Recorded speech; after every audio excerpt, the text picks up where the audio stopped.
but sun-drenched day at Shea Stadium. And all is right for the Mets and their fans and baseball, because it's opening day for the Mets.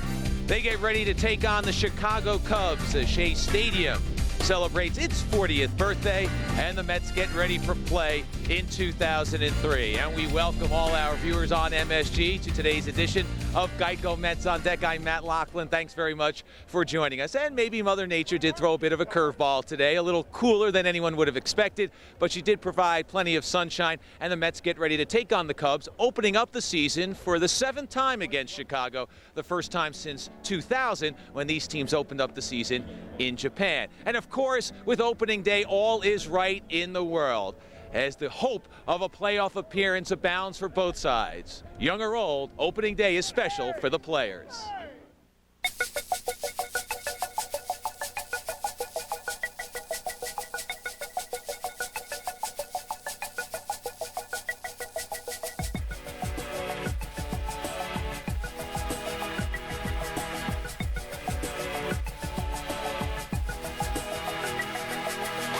Opening day is an exciting time. It's the start of a new season and new goals, and always with an eye on winning the championship. So it's a time of the year where everybody has the greatest of hopes, and it's a neat experience, and it's always fun to have that fresh start.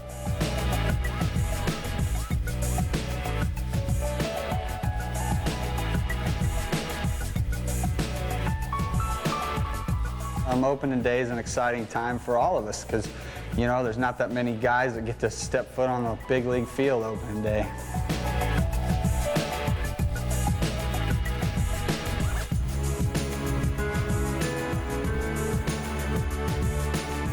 Another year that I'm going to play the game that I love playing. Another year that God gave me to live my dream as a kid, and every year is special.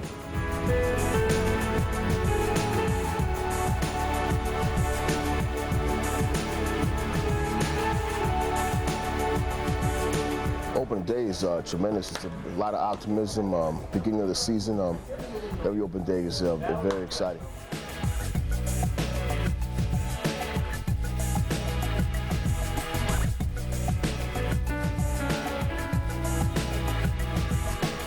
Well, first of all, getting to spend most of my life in baseball is just a dream come true. And every opening day, you just get the tingles and the excitement and the adrenaline flowing. And I guess when that time comes when that doesn't happen, it's time to get out of the game. But I'm not even close to having that experience.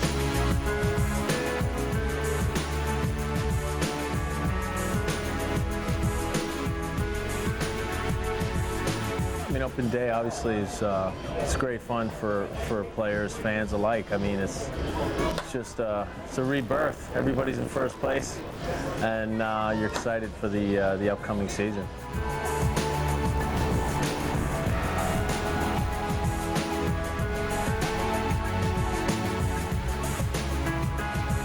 I think it's the best day of the year. You know, I was just telling my dad last week that, you know, I was looking in the magazine, and they showed a lot of fans, and, you know, the lines and the people just, you know, going crazy and everything. And I was like, you know what? That's the best day of the year because of the season, because you get an opportunity to have them butterflies that you ain't gonna experience no more the rest of the season. It's a different type of feeling, and it's great. I mean, I love it, and every opportunity I get to be on an open day, hopefully I'm playing and starting that I can enjoy it and cherish it.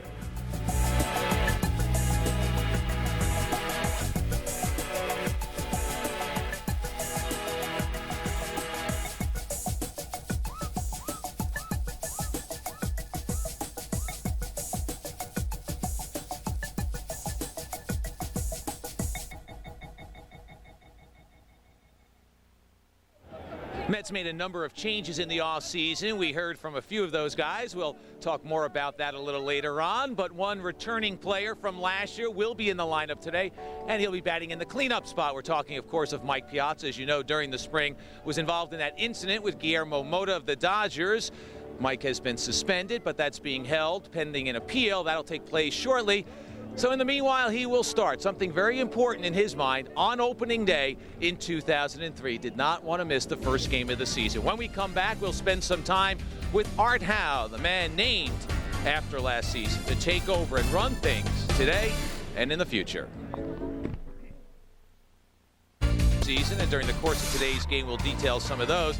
The Mets, of course, are hoping that they've had a renovation in terms of their play. We check out the Geico standings from last year in the National League East, and the Mets, of whom so much was expected, provided so little, finishing 26 and a half games out of first place and in dead last. And that's just one of the reasons when that long season came to an end that the Mets fired Bobby Valentine and named a 56-year-old native of Western Pennsylvania as their head coach. He is Art Howe. The Mets' search for the right choice began with the courtship of Seattle's Lou Piniella, but ended with Art Howe, a situation that created an awkward start to Howe's tenure as the 17th manager of the Mets. It is an extreme privilege and honor and an absolute delight for me today to introduce, accompanied by his wife Betty, the 17th manager in New York Mets baseball history, Mr. Art Howe. The situation here is, and this is the way I feel, I might not have been first choice, but I'm the right choice.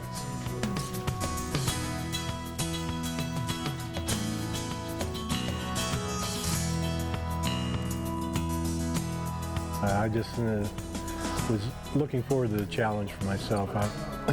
When it first happened, I felt pretty good about the opportunity and it was going to work out well. And then obviously Lou got involved and it looked like he was going to get the position, but he never really got the opportunity. So now I've got that same opportunity and I'm looking forward to the challenge. And like I said, I'm real pleased with the players we have and excited about the opportunity.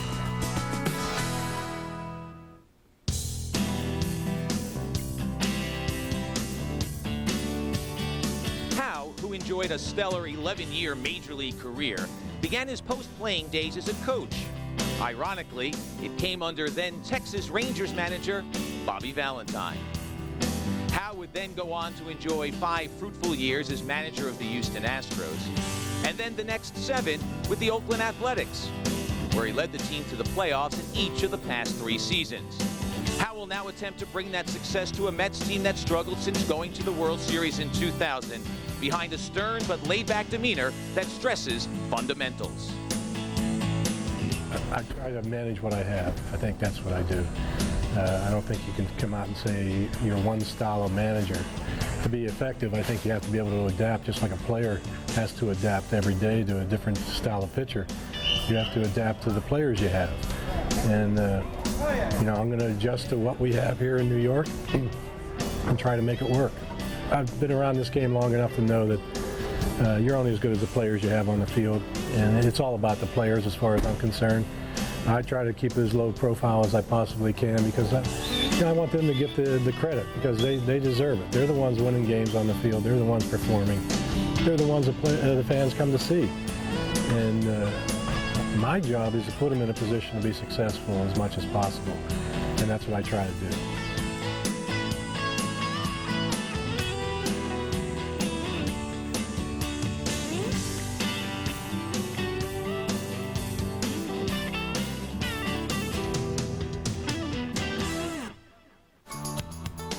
Turning around the Mets' fortunes in 2003 will come down to 3 key elements.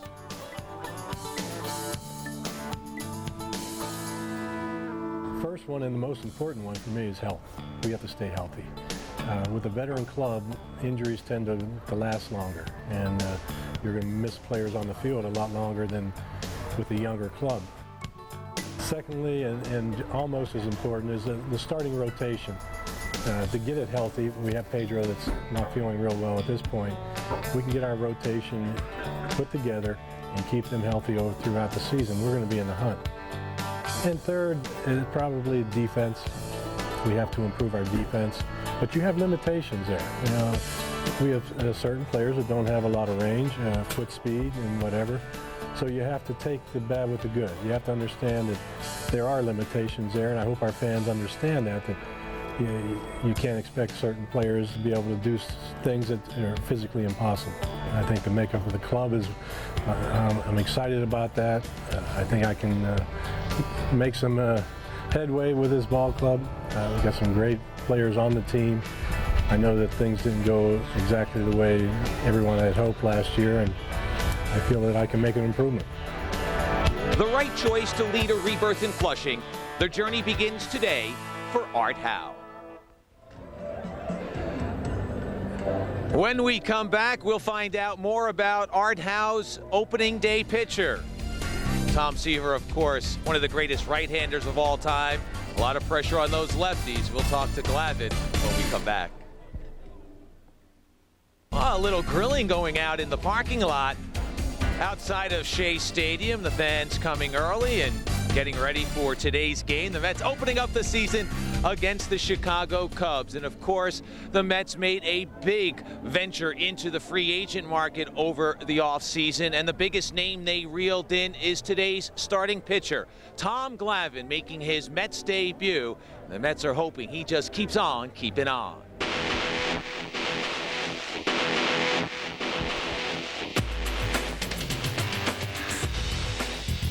For 16 years, Mets fans have become accustomed to seeing Tom Glavin in the role of the enemy. During that time, the Mets and Braves have developed into one of the fiercest rivalries in the game. Now Glavin is in a Mets uniform, where today he'll step into the spotlight at Shea as he and his new team embark on the journey to dethrone his former team in the NL East. Obviously spent a lot of time in one organization, and now to be starting, I guess, the rest of my career with a new organization. It's new, it's exciting, it's fun, and all those things that opening day is, it will be a little bit magnified because for me personally, I'm starting it with another team in another organization for the first time in my career. So there'll be some jitters and some nervousness, but hopefully that'll all settle down and just be an exciting time. Glavin's decision to leave the Braves was made more difficult by his role as a father and husband. It's been somewhat of an emotional time for us coming to the conclusion to make the change that we've made, but we are certainly looking forward to the opportunity to come here, be a part of this great organization, to be a part of the city of New York, and have our family be a part of life up here. You don't spend 16 years with an organization and then change clubs and overnight not feel some question about are you doing the right thing. And I don't think it was ever from the standpoint of a professional aspect. It was more a personal aspect. You know, trying to figure out if I did the right thing by my family, if my kids were going to be all right with this, that kind of stuff. I mean, baseball-wise, you know, I mean, change is change. You know, you're a little bit apprehensive about it, but I think from the professional standpoint, I was okay with it. It took me a little while personally, and I think the biggest thing I had to do really was, you know, I signed with the Mets on a Thursday. I had to get out of Atlanta. It was like the weekend's worth of reading my own obituaries.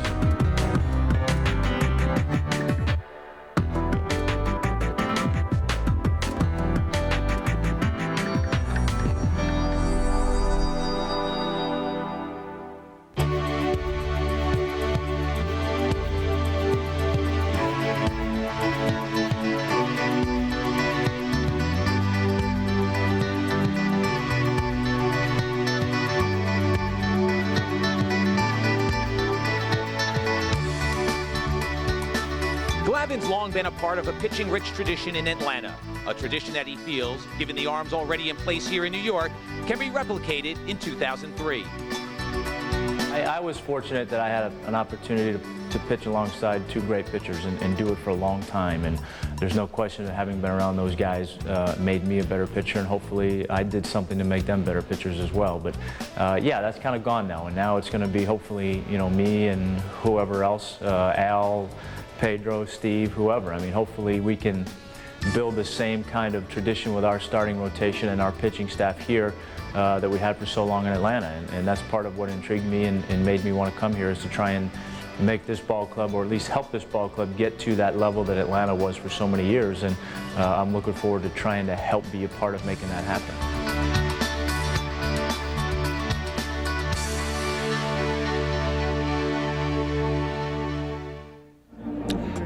With a win today, Glavin will tie Juan Marichal for 45th on the all-time wins list.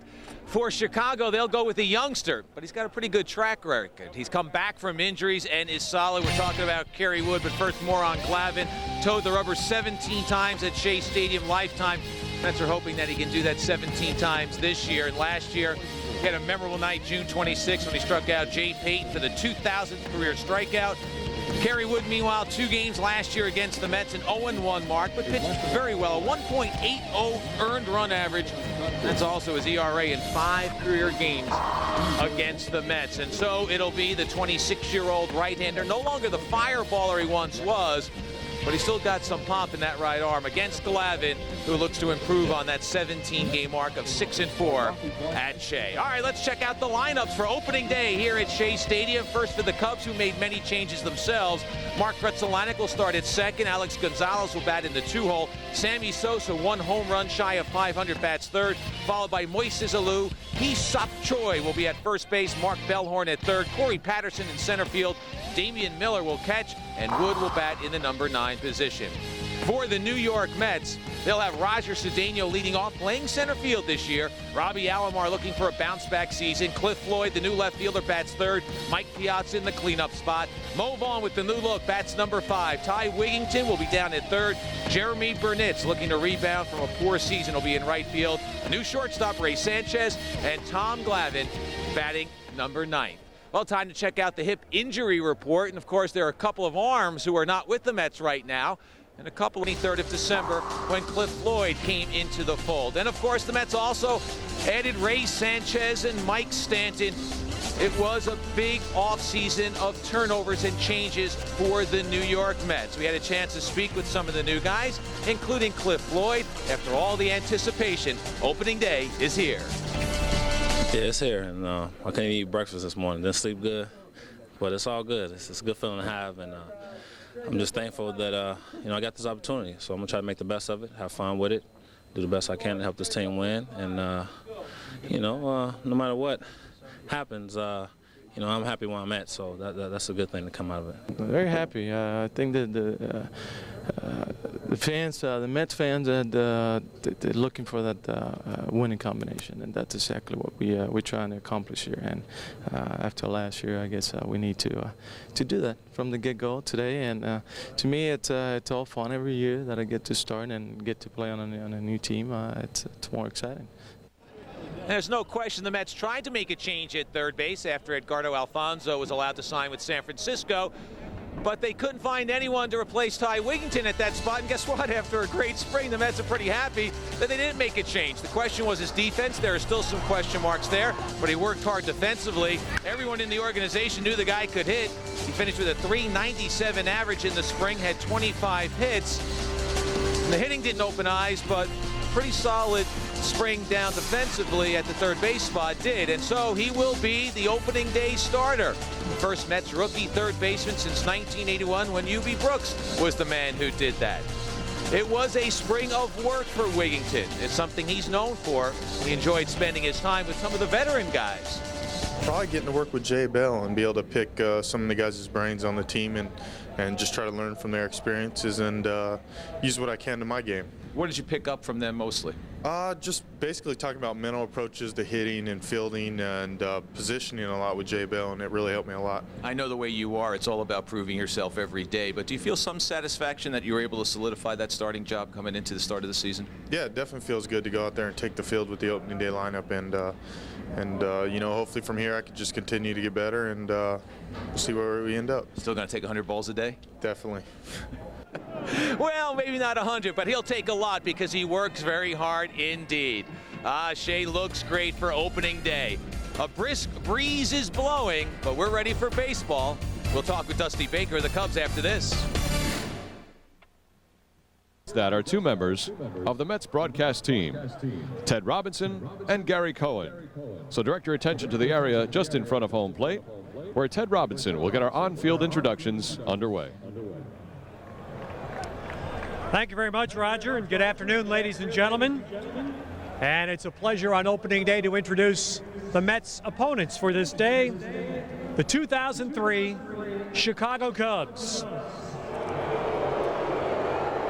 And we begin with their manager, a 3-time National League Manager of the Year, number 12, Dusty Baker.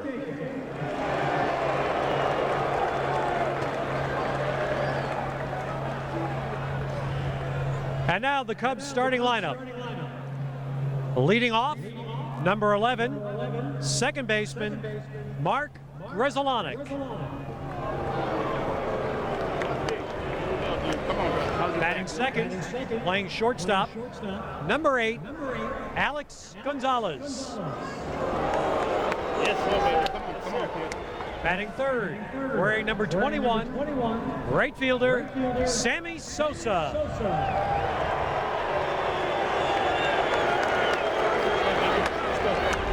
In the cleanup spot, left fielder, number 18, Moises Alou.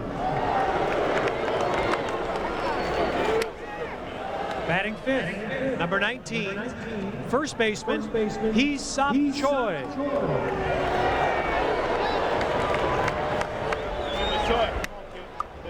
Playing third base, batting sixth, number 28, Mark Bellhorn.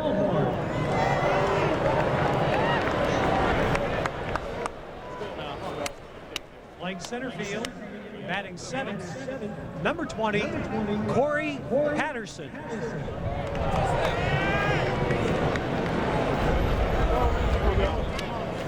Batting eighth and catching, number 27, Damian Miller.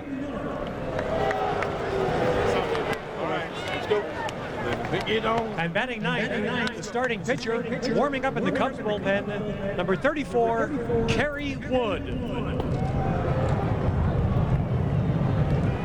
And now let's meet the Cubs coaching staff. Bench coach, number 46, Dick Pohl.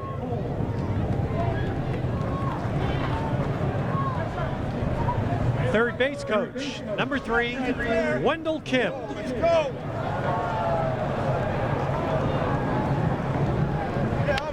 First base coach, number 2, Gene Klein.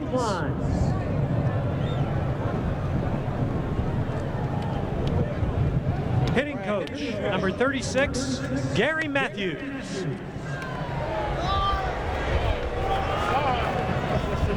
Special assistant, number 16, Sonny Jackson. And in the bullpen, pitching coach Larry Rothschild, bullpen coach Juan Lopez, and bullpen catcher Benny Cadejia. And now the rest of the Chicago Cubs roster in numerical order. Number 5, outfielder Tom Goodwin. All right. Number 7, infielder Ramon Martinez.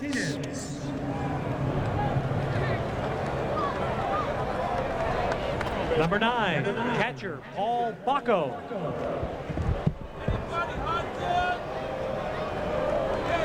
Number 22, pitcher Mark Pryor.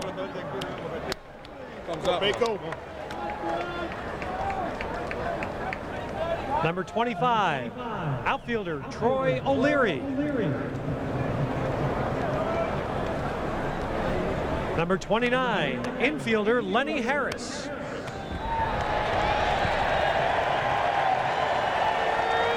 Number 30, pitcher Matt Clement.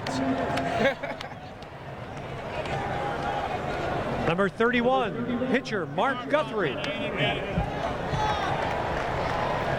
Number 32, first baseman Eric Karros. Number 37, pitcher Mike Remlinger. Number 38, pitcher Carlos Zambrano. Number 43, pitcher Dave Veers. Number 44, pitcher Kyle Farnsworth. Number 48, pitcher Joe Borowski. Number 51, pitcher Juan Cruz. And number 55, pitcher Sean Estes. The head trainer, David Tumbas. Assistant trainer, Sandy Crum. Strength and conditioning coordinator, Tim Buss. and equipment manager Tom Hellman. And one last special Chicago Cub we'd like to welcome. He's been battling tough times, and we're so thrilled to see him here in New York for opening day today. A longtime Chicago Cub with 337 home runs. In the visiting radio booth, how about a New York welcome to Ron Santo. And ladies and gentlemen, the 2003 Chicago Cubs. And now time to turn it over to the man in his 15th year in the Mets radio booth, Gary Cohen. Thank you, Ted. Nicely done. Are you ready? Now it's time to meet your 2003 New York Mets. Starting his first season at the helm of the Mets, a man who has guided the Oakland A's into the postseason each of the last 3 years, number 18, Art Howe.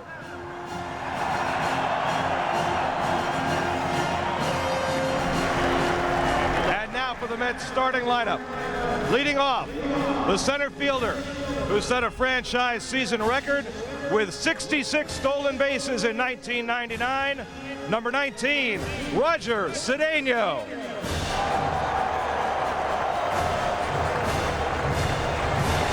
Batting second, a 12-time All-Star, 10 Gold Gloves, number 12, Roberto Alomar.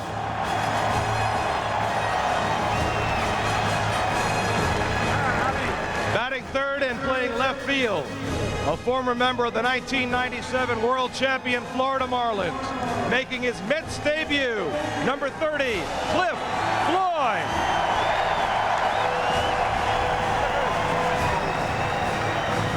Last year, he set the National League record for career home runs by a catcher. Batting cleanup, 10-time All-Star, number 31, Mike Piazza.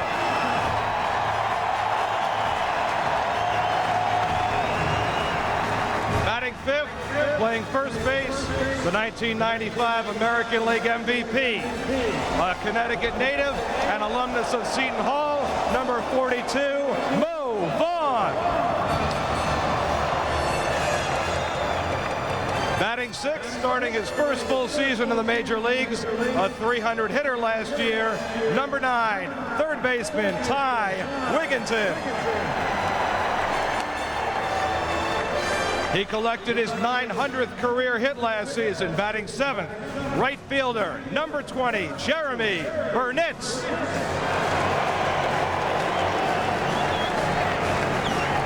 The Mets shortstop led American League second baseman in fielding last year, number 10, Ray Sanchez.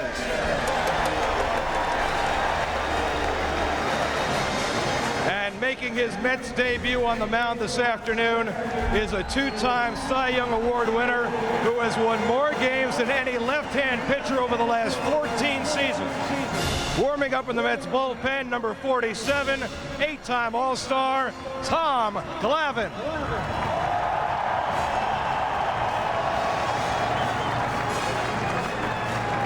Now let's meet the 2003 New York Mets coaching staff.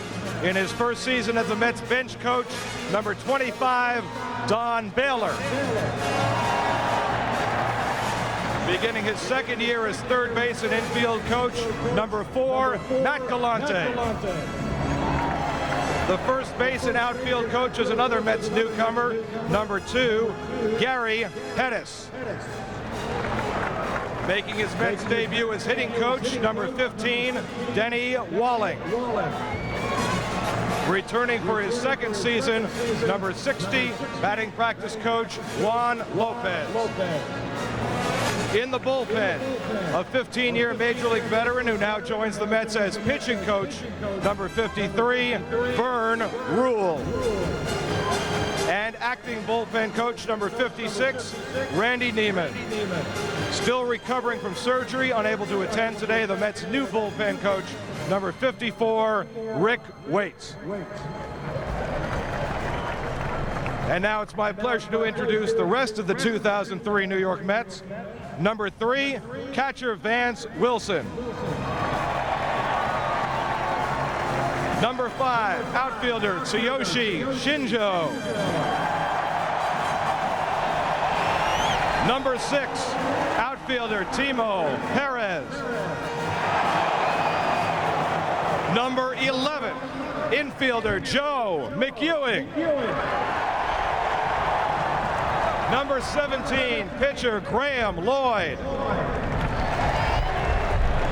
Number 22, pitcher Al Leiter. Number 23, catcher Jason Phillips. Number 28, pitcher Scott Strickland. Number 29, pitcher Steve Trexel. Number 32, pitcher Mike Stanton. Number 33, pitcher Mike Bassick. Number 34, pitcher Pedro Astacio. Number 35, pitcher David Weathers. Number 40, pitcher Jay So. Number 43, pitcher Jaime Cerda. Number 44, infielder Jay Bell. Number 45, pitcher John Franco.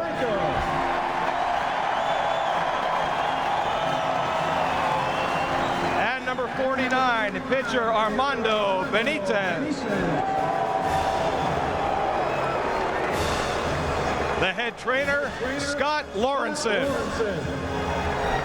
Assistant trainer, Mike Herbst. Strength and conditioning coordinator, Rick Slate. Assistant fitness and conditioning coordinator, Jose Vasquez. The equipment manager, Charlie Samuels. Assistant equipment manager and star of a new TV commercial for MLB Apparel, Vinny Greco. And the bullpen catcher is Vinny Bellinati. There they are, your 2003 New York Mets.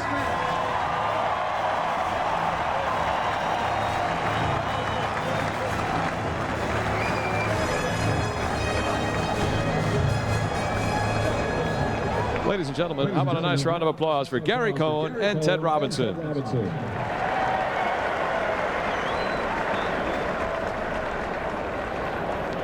The colors for today's opening game are being presented by the Greater New York City Joint Services Color Guard from Fort Hamilton, Brooklyn. They're accompanied by cadets from the U.S. Merchant Marine Academy in Kings Point, New York. Fans, at this time, we ask that you please rise, remove your caps, and join us in a moment of silence. On this opening day, we pray for the safe and speedy return of our armed forces, brave men and women who answer the call to duty and place themselves in harm's way to defend our freedom. And we bow our heads in respect for those who have made the ultimate sacrifice, those who will not return.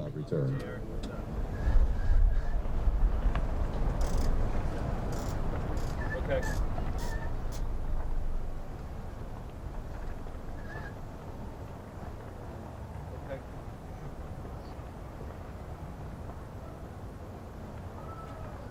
Thank you. Please remain standing for the national anthem of the United States of America. Here to honor our country with her performance of the Star-Spangled Banner is Atlantic recording artist Linda Eder. Oh, say, can you see by the dawn's early light what so proudly we hailed at the twilight's last gleaming, whose broad stripes and bright stars through the perilous fight o'er the ramparts we watched were so gallantly streaming, and the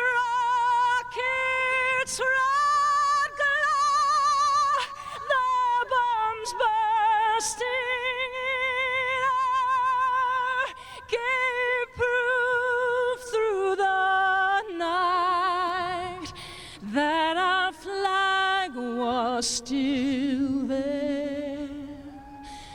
Oh, say does that star-spangled banner yet wave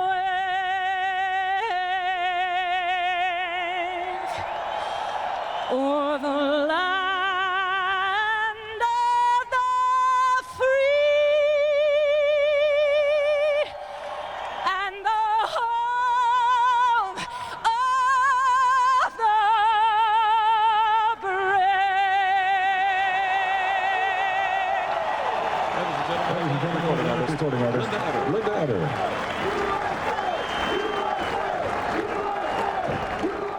Geico Mets on Deck has been brought to you by Geico. The cry goes out to play ball. Memories of great seasons gone by are vivid once again. Hope returns. It's opening day at Shea.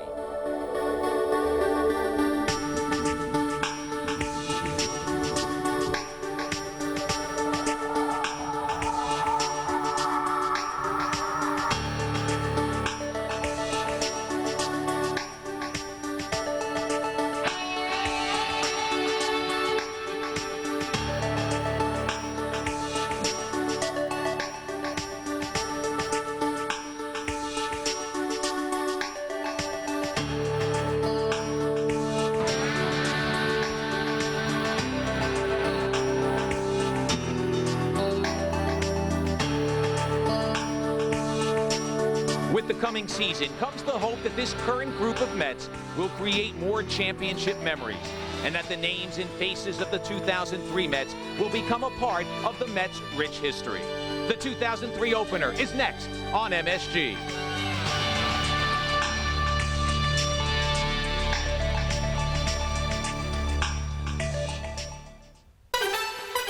Day, even though it's a day perhaps more befitting a Jet or a Giant game than a baseball game, but nonetheless, literally baseball in the air here at Shea Stadium. And just a moment ago, ceremonial first pitch thrown on this 30th anniversary of the Mets' 1973 National League Championship team. From the left, Tom Seaver, Mark McGraw, Bud Harrelson, and Rusty Staub. And of course, the presence of Mark McGraw, a righty, not like his dad. Very meaningful, of course, as his dad, Tug, fights to recuperate from recent surgery to remove a brain tumor. Certainly everyone in the Mets family sends all their best wishes and prayers to the McGraw family. And here's the newest lefty to add to the Mets family, Tom Glavine, with 242 lifetime wins. And you can't help but think it's going to take him a few minutes to get used to wearing that uniform after wearing only an Atlanta Brave uniform in his entire career. The third batter he's going to face today is Sammy Sosa, who starts the 2003 season poised to become just the 18th man to reach 500 career homers. Sammy Sosa needs one to join this incredible group. For years, Ralph, you can speak to this as well as anyone. These were the greatest home run hitters in the game, and amazingly, only 17 in this group. It's amazing. Of course, Frank Robinson, Color Group, Reggie Jackson, Mike Smith, Mickey Mantle, Jimmy Fox, McCovey, William McCovey, Ted Williams, Ernie Banks, all-time Cub leader, Eddie Matthews, Mellott, Eddie Murray. And that's a great name. Right. The only two men to really get in that club in recent years are Murray and Bonds, but this year there could be four that get in there, starting with Sammy Sosa. As we look at the Cubs batting order today, Mark Rezolanic leads off, a newcomer, Alex Gonzalez, then Sosa third, Moises Alou, and Hee-Sop Choi, the Korean native first baseman, Bellhorn, Patterson, Miller, and Ward.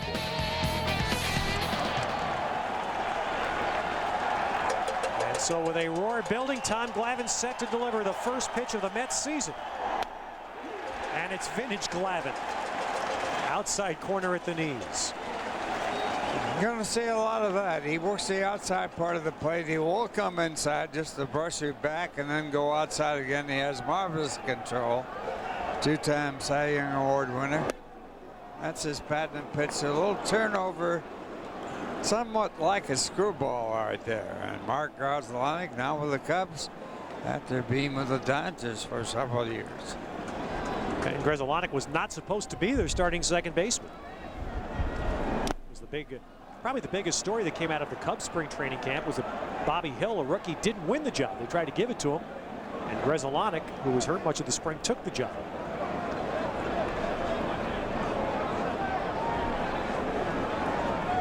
And the one thing Grzelcyk has always been able to do is hit, especially doubles. And especially bouncers. He knocked the bouncer out over in Hawaii one year with a one punch. I missed that on his bio. I don't think it's in the not in the press guide. 3-1. It's fouled away. Of course, what the Cubs don't have is a quintessential leadoff man. So Dusty Baker, without a natural leadoff hitter, is putting him in that spot. Alex Gonzalez, a shortstop, moved up to the number 2 spot. And this crowd of better than 50,000 roaring Glavine on here for his first 3-2 pitch. And Grzelcyk works out a walk. Well, Glavine walking his first batter of the ball game in the defense floor. The New York Mets, it's Floyd, Cedeno, and Burnett's in the outfield, left to right. Wilkinson at third base, Sanchez at short, Alomar at second, Bond at first, and Piazza behind the plate. There's a man that the Mets are looking forward to having him come back. Unusual sap right there. You'd think it'd be anybody but him. He's been with the Mets twice, 2 years. Yeah, you don't think about right field as being that kind of a problem. Mets history, of course, has always been about trying to get that third base spot solidified. And there's Sammy waiting for his first at-bat as Alex Gonzalez stands in. Glavine works from the extreme third base end of the pitching rubber. And one thing, although Grzelcyk is not a base stealer, one thing Glavine will bring to the Mets that certainly Mike Piazza is going to love. Glavine always been very tough to run on. He also is really an outstanding fielder. Had 73 chances last year with no errors. Gonzalez fouls it, 1-1. There's another stat involved there. 73 chances for a pitcher is extremely high. His teammate last year, Maddox, had even more. He's an outstanding pitcher too. The Atlanta Braves were 2 of the best pitchers in the history of baseball for years now. But not now. Glavine is with the Mets. Missing away. So the Cubs, who have got a real problem with strikeouts, got to like what they're seeing these first 2 hitters. A little patience. Gonzalez with 18 home runs last year. Vern Rule looking on, and the key for Tom Glavine's success is to get the calls when he paints the outside and sometimes off the plate outside. Now 3-1 to Gonzalez. Well, that was close to being a strike, and those are the pitches you used to get before they enlarged the strike zone. And the umpires are being told by the office, the commissioner's office, to call the ball over the plate. Don't give the hitters the pitch a foot off the plate. And Tom Glavine's been successful out there. Hit hard by Wigginton. Cliff Floyd will race over to play it. Grzelcyk turns for third, and Gonzalez to second.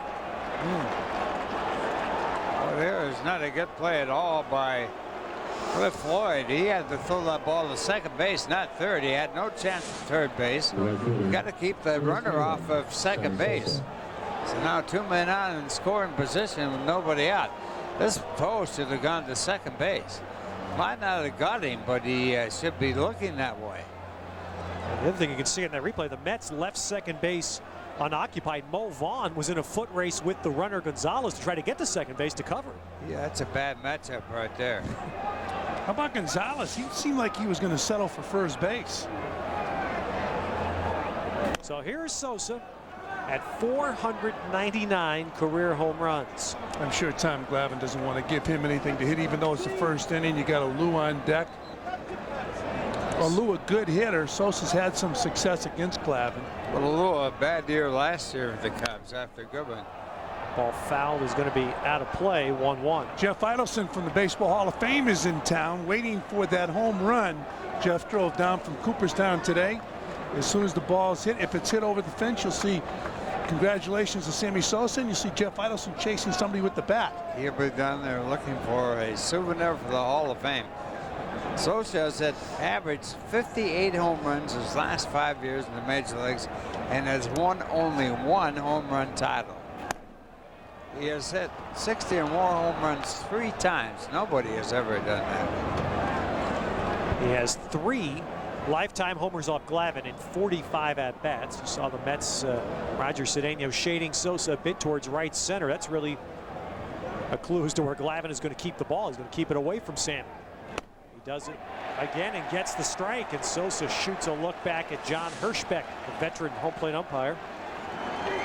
I don't blame him. I know. Strike right there. Say that's good break for Glavine. That's a 1991 strike. Huh? That's a good shot right there from the camera upstairs. That was way off the plate. So Sammy Sosa will have to hit something, I believe, off the plate. He goes with it to right center, and Burnett has to play it on a bounce. Runners froze, so only one will score. But Sammy Sosa on a 3-2 or 2-2 pitch rather singles to right, and the Cubs have a 1-0 lead. And a good job of hitting by Sosa. Goes with the pitch outside. It's off the plate, as a matter of fact, and drills it in the right center field. Sosa, a big strikeout artist, 144 strikeouts last year. Cubs have a very high ratio of strikeouts from last year, but no strikeouts yet in this game for Glavine. But a quick run for the Cubs, still nobody out, and Moises Alou batting.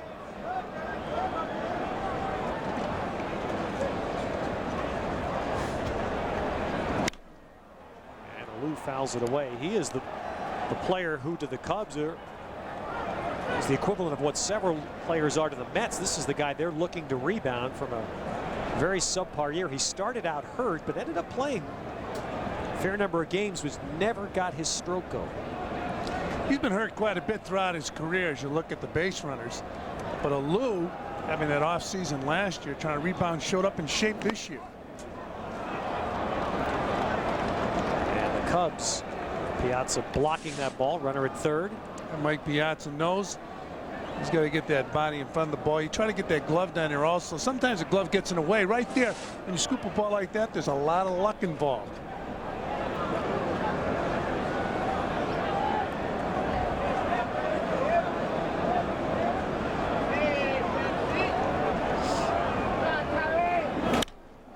And Alou hits that one well to left. Floyd going back, and he'll have to play it off the wall. And Sosa took off right away, and with the ball being fumbled in the outfield, 2 runs will score, and Alou will end up at third base. So Moises Alou tagged it to the wall, and then the carom was not played well. Combine that with good base running from Sosa. He knew right away that ball was over Floyd's head. He was sprinting, and the Cubs get 2 more runs. Well, Alou hits his ball toward the end of the bat, but he gets a lift on that ball, and it hits off the bottom of the wall. Floyd tries to barehand the ball, can't come up with it. See the sunglasses down, and 3-0 right now here in the first inning with nobody out. And usually the wind is blowing out this early in the year here at Shea, and the ball carried well off that hit off the end of the bat. So 3 first-inning runs for Chicago. Still nobody out. Runner at third, and Hee-Sop Choi has won the first base job for new Cubs manager Dusty Baker. First Korean position player to play in the major leagues. Chan-ho Park was the first Korean to make it as a pitcher. So some of those Korean Little League teams are starting to pay off. You know, Ralph, I don't think he'll be the last, and it won't be long, because the Koreans sent a team to the Olympics in 2000 that took the bronze medal. In fact, they beat Japan, which was a surprise. And the amazing thing about the Koreans was they could hit. They were bigger, stronger players. Choi is 6'5", 240. Oh, he's a big guy. Cubs are concerned that occasionally he'll uppercut the ball, but because of the uppercut, he can hit that home run. He hit the home run ball in AAA last year. Got a call to the major leagues by the Cubs late in the season. He's averaged 20 home runs in the minor leagues a year. And he has beat out Eric Harris for the first base job. Harris coming to the Cubs from the Dodgers. Karros' last 2 years, he had 13 and 15 home runs. So they got Karros for insurance in case this guy doesn't make it. On his 24th pitch, Glavine records his first out as he gets Joy chasing. And take a look at that last pitch. The Choi, the ball's down and away, swinging at that ball out of the strike zone. That's what the only thing they're concerned about with Choi is the strikeout. So Mark Bellhorn, a switch hitter. The batter, they charged an error, which will be on the Alou ball. There's ball one. I assume it'll be a double and an error on the ball hit by Moises Alou. And he is at third base with 1 out here in the first inning and 3 runs in for Chicago.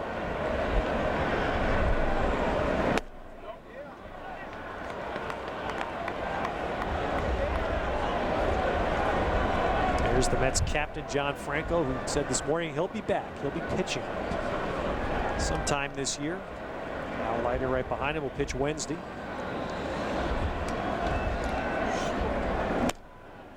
Well, Tom Glavine has given up 3 runs here in the first inning.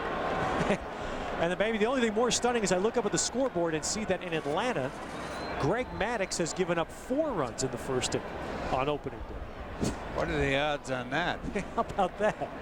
2 of the best pitchers in baseball getting tagged for 7 runs in the first inning. Look at that. Montreal just out after scoring 4 in the first inning.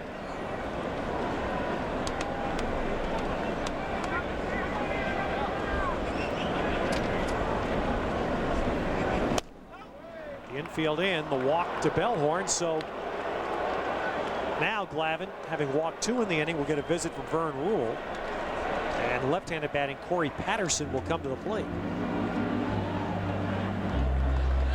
Tom Glavine's season last year in Atlanta really was 2 different halves. He was outstanding in the first half with a 2.2 ERA. And the second half of the year, 3.9, still not bad, but was not Glavine-like. Ended up 18 and 11 overall. Well, Corey Patterson right there struggled last year with the bat, struck out a lot of times, and didn't walk very often. They like to have Patterson up in the order. Right now they set up a double play situation right here. 142 strikeouts. The Cubs had 4 players with over 125 strikeouts in their lineup last year. Ball to Patterson. Well, that's exactly why he's not the leadoff hitter. They'd love him to be. He can run. He can play that outfield. He's still young. #1 draft pick a few years ago for the Cubs. They say he will get his workout in the outfield with Sosa on one side of him and Alou on the other. Base hit. Took the high pitch and hammers it into right field. And Moises Alou scores the 4th run for Chicago. So the first inning has put a major damper on this festive opening day crowd. 4 runs and a high pitch count running up here for Glavine. This is a high fastball hit hard through the hole for a base hit. And the Cubs might be a real sleeper this year. The Cubs have some outstanding pitching for the first time in years and years and years. And for the first time, you can hear it from the players and the people that travel with the Cubs that they are very optimistic coming out of spring training. Now the catcher Damian Miller came from Arizona. Fouls it back. Yeah, they were down at Todd Hundley. In fact, picking up Damian Miller, a lot of the Cub fans were happy about that. As you look at Kerry Wood, who's on deck. In spring training, it looked like Todd Hundley was ready to play this year, so he's set to play for the Dodgers like his talents were insulted, and his dream was to play at the Cubs, and he's no longer there because he struggled.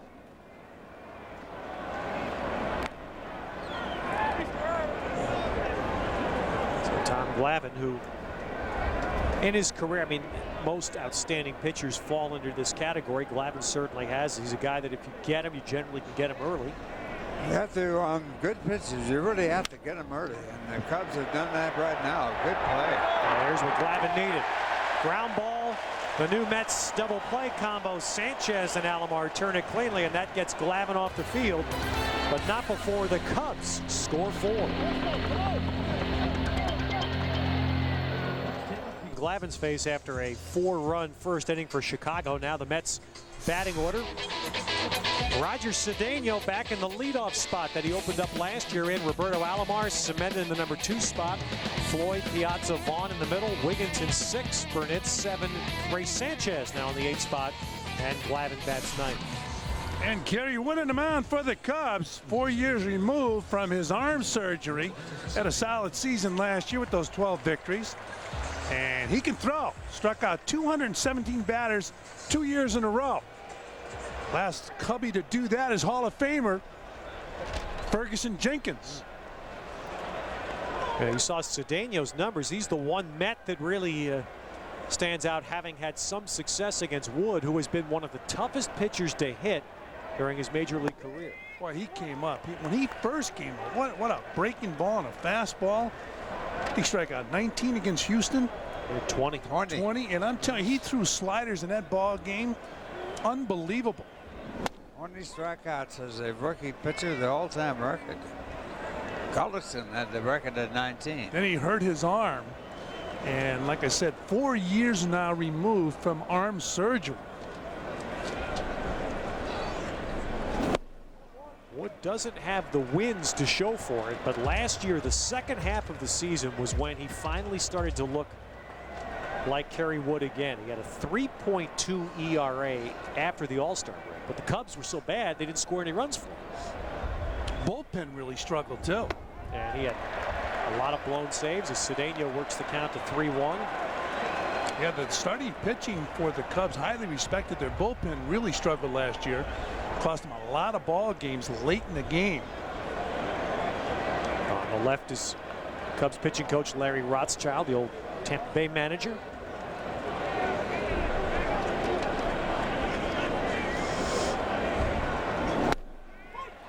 Cedeno with a strike. Well, Cedeno's in the same spot that Grzelcyk was in the top half of this inning. Gets to a 3-ball count. Guy that the Mets would love to see work counts and get on base. And Cedeno, of course, a threat as a stolen baseman. Kerry Wood is one of the best sliders in baseball.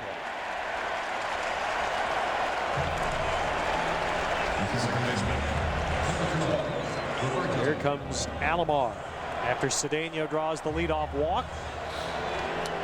That'll drive Dusty Baker out of his mind, because the Cubbies with 4-run lead, and you want the leadoff hitter for the Mets in the bottom of the first. Young or old, don't you think there's still some opening day jitters? Oh, absolutely. For the pitchers, right? Everybody has those butterflies. They're ready to play, but you got a 4-run lead. You know what? Sometimes those jitters go away. Well, the defense for the Cubs, you have Moises Alou in left field. Patterson in center field. Sosa in right. Bellhorn is at third base. Gonzalez at short. Grzelcyk at the second base position. Choi at first. And Damon Miller, the catcher. Tapper, that play will go to first base from the drawn-in third baseman Bellhorn. And so the Mets have a runner at second and one out for Cliff Floyd in his first at-bat as a Met.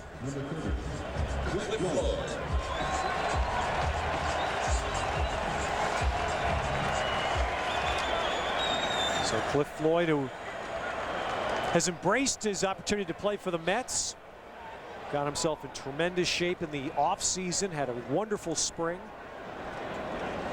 And the Mets are hoping another bat in that middle of the order that'll make a difference, that'll help resurrect an offense that went dormant last year.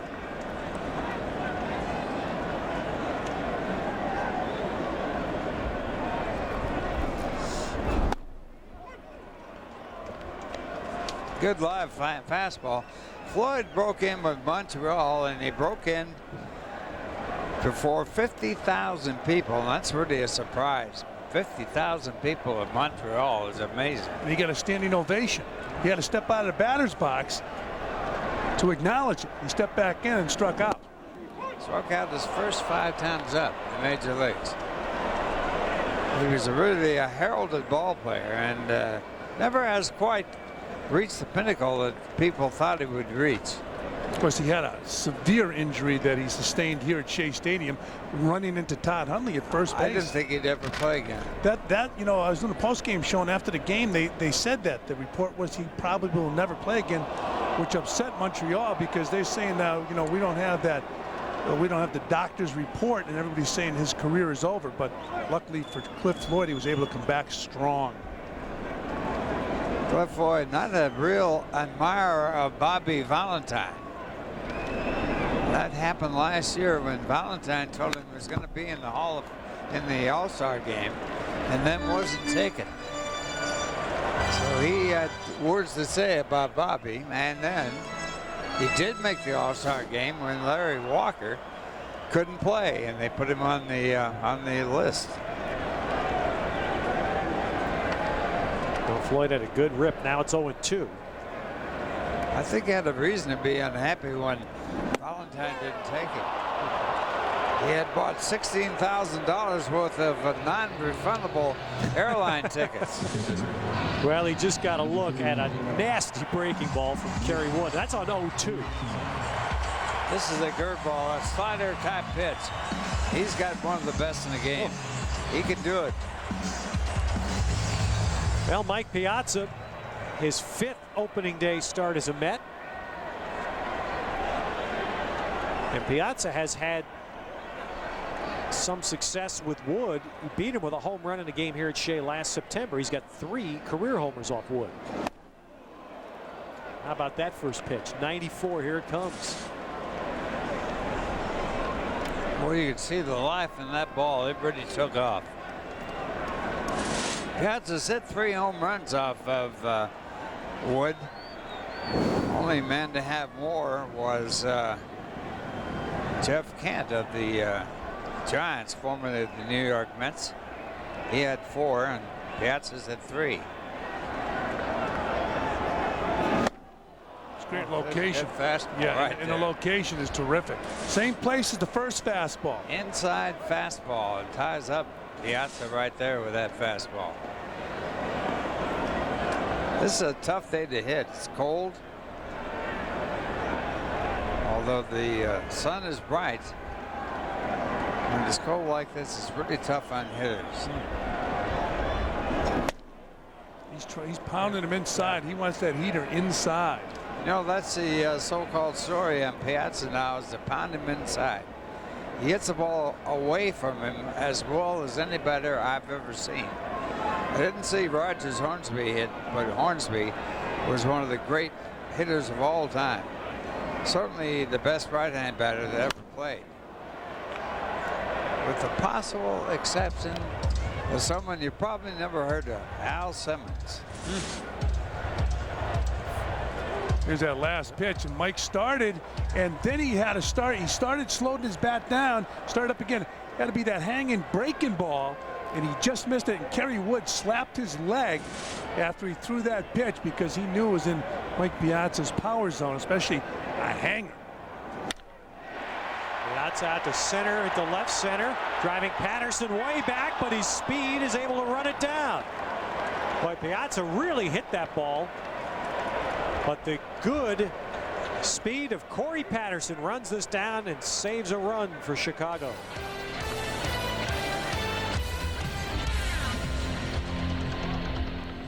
Wednesday is known as a control pitcher, and the first inning struggled with his control. We go back to the first inning to review, and the first pitch that's hit down at left field lines on the outside part of the plate. Now that pitch is off the plate that Sosa hit. Moises Salou hits that ball. It's out over the plate, and here's Corey Patterson, a good pitch to hit.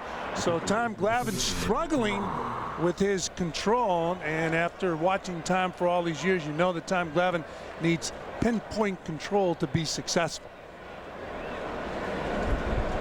So Kerry Wood will lead off the second for Chicago. The Mets have Found themselves in an unpleasant spot here on opening day, trailing by 4 runs against one of the best young guys in the game. The Mets have had the best winning percentage for opening day games of any team in baseball history. They should have with guys like Seaver, Kuzma. You know, amazingly, the Mets lost their opening day game the first 9 years they played, starting up in 1962, and then they turned it around tremendously. There's the Mets winning percentage in opening game 634. Imagine losing the first 9 opening day games. The Mets in 1962 lost the first 9 games. And lost. There's Casey Stengel, the manager of that team. In 1963, they lost the first 8 games. In 1964, they lost the first 7 games. So steady improvement, huh? We improved every year. Wood rolls out here. So Glavine tries to do what you would hope a veteran pitcher will here after that tough first inning. Settle down and at least keep from having to chew the bullpen up on opening day. The Mets under Wes Western got off to their best start ever when they were rained out the first 3 games in Cincinnati. Wes Western proved himself an outstanding manager, although Wes was a good baseball man. He was a good catcher, too. Now, Glavine would like to get a few more of those calls like he just did. First 2 hitters, Grizzlonic and Gonzalez in the first inning. Glavine didn't get that outside corner established. Missing there, and it's 1-1. Mike Grizzlonic grew up in the Milwaukee area, and if you watch him closely, he would remind you a little bit with his stance and his approach to hitting of Paul Molitor, who should go in the Hall of Fame next January. He was a worshiper of Paul Molitor. He stands at the plate, holds his hands just like Molitor did. Wore number 4 when he was a member of Montreal, like Molitor's number, and good pitch from Tom Glavine right there.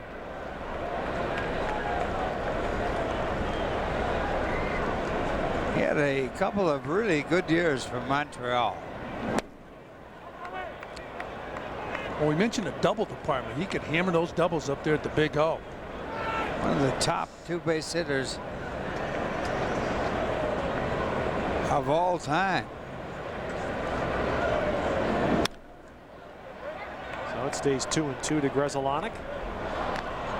Well, he wasn't getting along too well with the Dodgers manager Jim Tracy last year, and that was a factor in his being moved. And it was surprising that the Cubs got him and said, well, he's going to be a backup for us. 1997, he had 54 2-base hits. He was actually drafted by the Mets but didn't sign.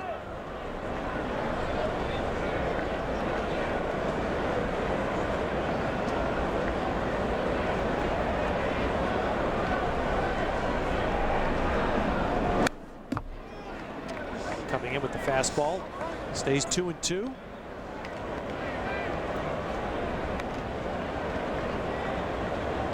He had those 54 2-base hits back in 1997 for Montreal, and it tied him for the most 2-base hits by a shortstop, tying him with Alex Rodriguez.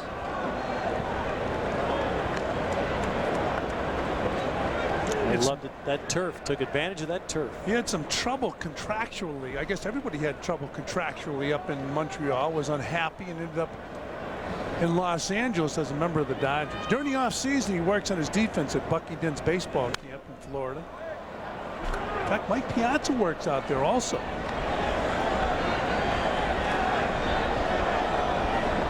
Mike Piazza, when he was a kid, had a pretty good hitting instructor. His dad hired Ted Williams to work with him. That's tough, huh? Come on in the backyard. Ted's out here. Well, this has been a good battle. Glavine went inside twice to try to get Grizzlonic. Went back away. Grizzlonic fouled that off, and now it's 3-2.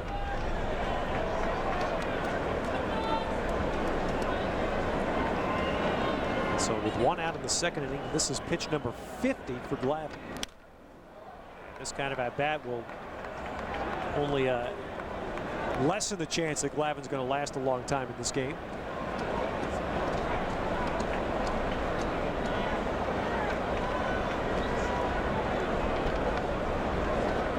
Already Vern Rule will be thinking about what will be his next move. To right field, Burnett's on, and the ball knocked down by Jeremy and blocked, and Grzelanic really earned that hit. That's a very good at-bat. A lot of pitches thrown. Grzelanic fouling off the real nasty pitches. He finally got a pitch to hit. Popped it in the right field. Does a good job of hitting this pitch. A really good pitch made by Glavine right there, alone outside. And that's the way you really have to approach Glavine. You got to think about that pitch that is like a screwball, tails away from a right-hand batter. You have to go to right field with it if you're a right-hand batter. So Alex Gonzalez, who doubled a ground ball past Wigginton.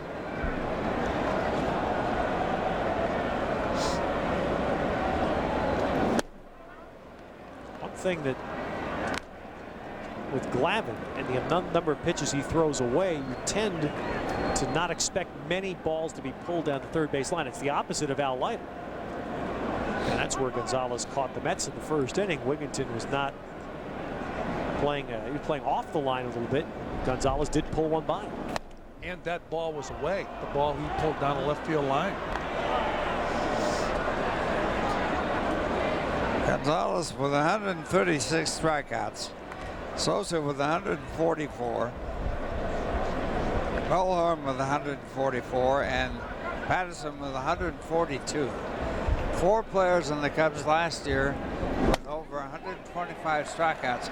That's the first time in 127 years of baseball history that 4 players have had that many strikeouts on one team.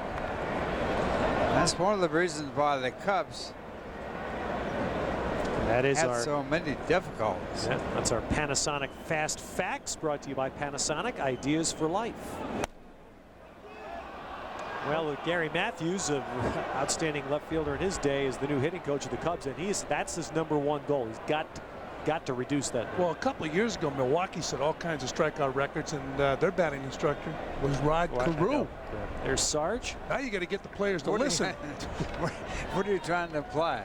Carew never stuck. That's right. They don't care. They get to the end of the bat and swing. That might have been one of the most amazing things to think about that Brewer team, which Burnett's in fact was a part of that team. Yeah. And all those strikeouts with Rod Carew there. And Alex Gonzalez, who's hitting right now, I mentioned the 18 home runs he hit. Most by a shortstop, I believe, with the Cubs since Ernie Banks did. 3-1. Ernie Banks, what, 49 one year? Well, 3 walks, and Glavine just looked like he might get himself squared away for a batter or two, but now it appears to be out of sync again, and the Mets bullpen is going to start moving around a little bit. Well, Sammy Sosa has the microscope on him because he's going after home run number 500. Right there, he picked up a base hit to right field his first time up. On a pretty good pitch, Ralph. It was outside, and he really went with the pitch. Notice one thing about Sosa's swing. He steps back with that front foot and then moves forward. It's sort of like Bagwell. Yeah, well, Bagwell steps back and stays back with his foot, but they say that when they bring that, you see them bring the front foot back and then stride in, it's a timing device, as opposed to the high leg kick. Well, the one thing about hitting, you want to be back all the time, and you try to keep from lunging into the ball, and by moving back, you stay back. So Sosa, 1 home run from 500.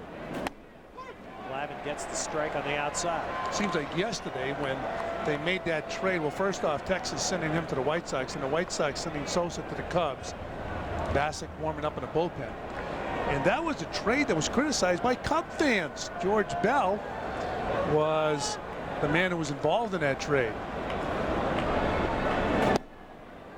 And the pitch low, and George Bell was a player that Sammy Sosa idolized when Sosa was growing up in the Dominican Republic. In fact, Sosa used to earn money as a shoe shine boy in his youth, and George Bell was one of the guys he used to wait to shine his shoes. Ended up being traded for. That was a better hitter, and George Bell had a solid major league career offensively. Sosa's mother is here, his wife is here. They're all poised to see Sosa join this exclusive club. Glavine doesn't want it to happen against him. The Mets would rather see it happen after the Cubs leave town. Omar Minaya is the one that signed Sosa. And Sosa struggled in his first years in the major leagues. So you never know. Glavine came into him there, 2-2. When you look at Sosa as a young player, it reminds you a lot of Bobby Bonds, not Barry Bonds. And here's that good pitch, good location. You saw Sosa get a hit on the pitch off the plate outside, and right here, Glavine beats him inside.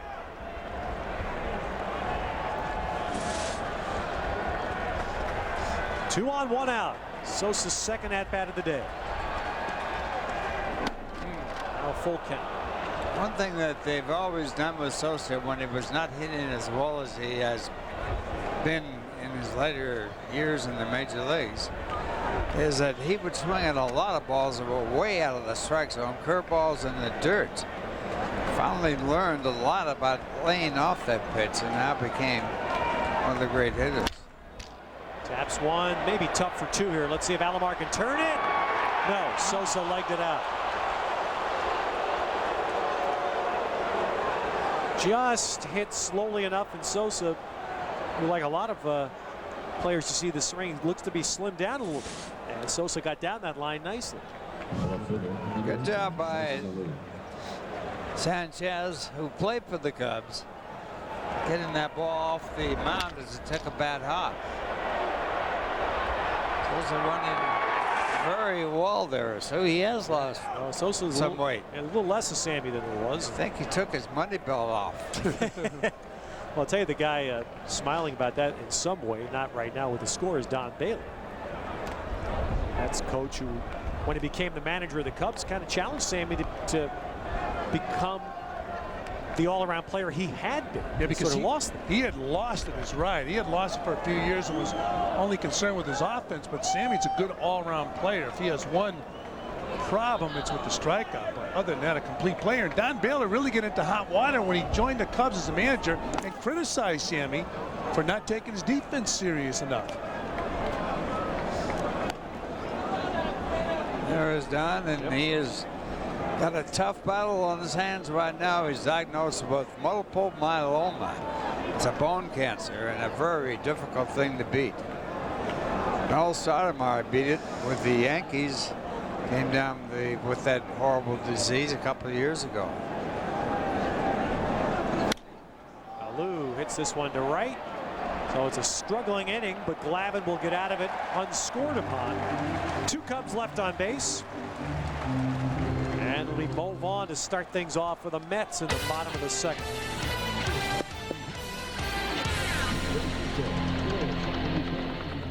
Have a good first year as a Met manager. I think there are three areas the Mets need to improve as we take our Dreyfus look at the numbers. These are things the Mets were last in the league in last year's, and that top number, that was the lowest team leading walk total in the league. Alfonso led the Mets with 62 walks. Of course, they had the most errors, lowest average against left-hand pitching. Those are three things I think definitely have to improve. The targets, you'd love to have a player walk 100 times. You want to get the team errors down to 100. And a 250 batting average against lefties still would be below the league average of a year ago, but will be a vast improvement on last season. And if we want to see some specific barometers for the Mets to shoot at as a team this year, I think those are three areas that they have to do better. I think they really have to concentrate on hitting better against left-hand pitching. What they can do if you don't hit well against left-hand pitching, they can walk Piazza and work around him. And he, of course, is the big power in the lineup. And Cedeno hit 231 against left-hand pitching. Alomar, 204 against left-hand pitching. Cliff Voigt, 247 against left-hand pitching. And Mo Vaughn, the best of the bunch, hitting 272 against left-hand pitching. Yeah, there was Mo. Mo actually hung in there the best of the left-hand batters. So now it's 3-1. One thing about Vaughn, he has lost some weight. Last year he was so overweight, he had trouble inside. Inside fastballs would be by him because he had so much weight to move. And you have to clear out the right side if you're a left-hand batter to get the bat through the ball and to pull it. There's a raw hit ball. And Vaughn's got the first hit for the Mets. You know, Ralph, you can look at his swing also, and you know, Vaughn has slightly opened his stance. What will that do for him? That will give you a chance to open up that right hip. And he's got a great swing. He's a good hitter. But he was so heavy last year, he just couldn't move the body fast enough. Right now, you saw the result right there. And opening up the stance gives you a chance to clear out. In any sport where you swing a implement, a bat, a golf club, or a tennis racket, you have to open up your front side. Ooh! And Wigginton is hit. So is the home plate umpire. He's down also. John Hirschbeck on the deflection. And immediately his crew members are there, and Mets trainer Scott Lawrenson there. Must have ricocheted off Ty Wigginton. Did it hit him in the face, the side of the face, missing the mask? It is. Okay. Hit the mask. He's shaken up, but it did get the mask. Right around the chin there. The jaw, and, yeah. That could really, you could have your jaw broken very easily by a pitch like this. Ooh. Well, Kerry, that Karen? Wow. How about Kerry Wood? He has a 4-0 lead, and right now in the second inning, 2 runners aboard as John Hirschbeck goes down. Like he was hit by a right cross. Well, Wood led the league last year. He hit 16 batters, and you know, you always wonder, is a young kid, Kerry Wood, that grew up in Texas. His idol was Nolan Ryan. You figure from an early age, he probably didn't have too much trouble throwing the ball inside. And Ryan would throw inside too. How about the other guy from Texas, Roger Clement? Here, let's hear this.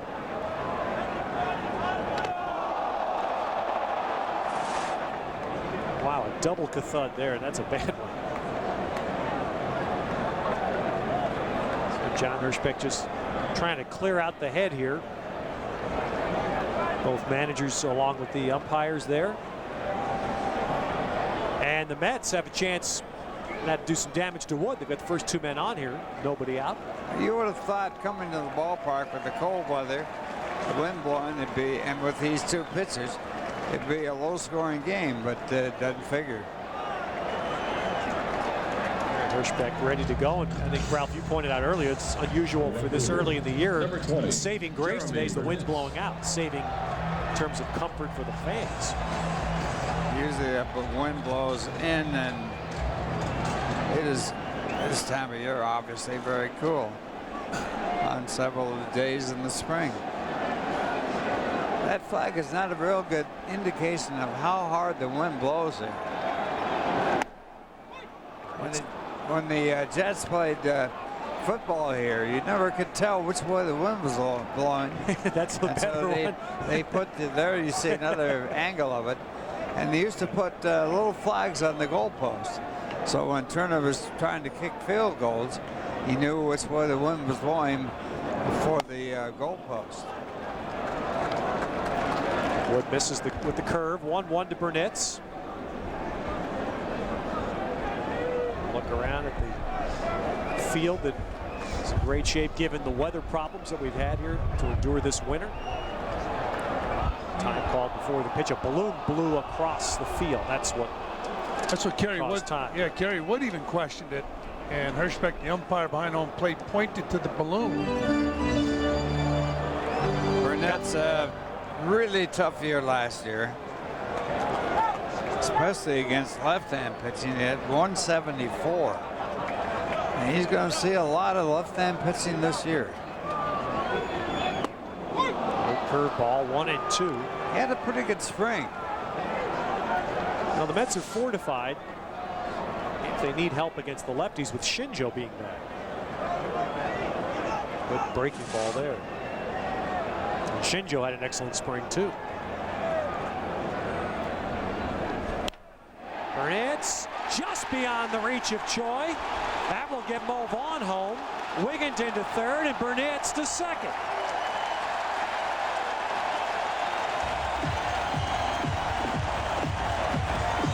Boy, talk about using all your strength. Jeremy Burnett's muscled the ball into right field. And here it is again. He picks up the double. Driving in a run. Key right there was Jeremy Burnett's making contact, which showed you the numbers against Kerry Wood. He has struggled. Here comes Mo Vaughn around to score. Wigginton on third, Burnett's on second, and Burnett has really struggled up until that at bat against Kerry Wood. So Ray Sanchez, his first Met at bat, and he puts the ball in play, and that'll get a run home. And the Mets have 2 back. Ray Sanchez is a .275 lifetime hitter, and I think that's what Met fans will see this year. This guy be a lot tougher out in that 8th spot for the Mets. He's really a pretty good ball player, and has been a good one for a lot of clubs. One thing about him, he's not a fellow that gets many walks. His on-base percentage is .311, and that's why he's hitting down the order. But .275 batting average lifetime is good. In that situation where you just needed a ground ball to make sure you got a run home, that's what a guy like Sanchez is equipped to deliver. I'm right here. We got Glavine up, and Glavine's a good hitting pitcher, and the infield is in. Mets can get back in this ball game with a base hit here. It's funny you talk about what guys work on in spring training. Glavine only half jokingly this spring talked about the fact he wanted to work on his hitting. Actually, last year, here's a guy that's used to hitting almost 200. Last year, he hit only 103. And for years, Glavine was a guy that helped himself so much with his ability to field and his ability to swing.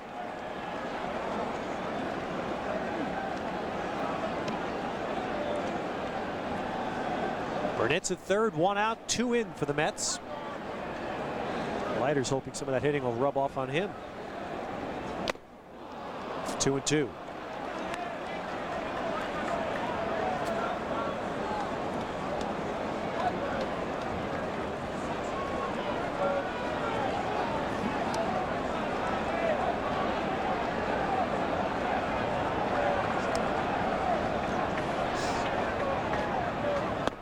Got him. Went upstairs for strike 2, then down for strike 3. So Wood has his second strikeout. The last pitch right there, you can see the velocity on that low fastball. Usually you can tell the velocity on that pitch that's up, the fastball that's up, but Kerry Wood has good action on that fastball downstairs. Well, the Met with the best lifetime mark against Wood now stands in. Cedeno, 7 for 14 career, and the Mets need a 2-out hit.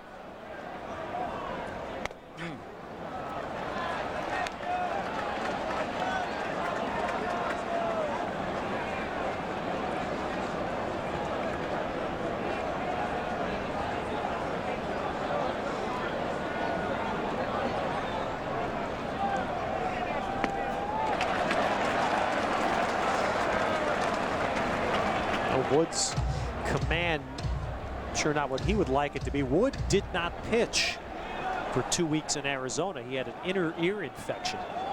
He got back on the mound last Wednesday to pitch 5 innings, and that's what got him the opening day start. 2-1.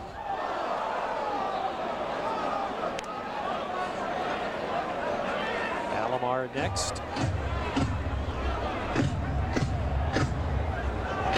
It's that kind of day. Infield is shortened up against Daniel's speed. He gets a lot of infield hits. This one hit right back to Wood. So that'll end the inning. The Mets get back in it, though, with 2 runs and 2 hits. Burnett's driving in 1 with a double.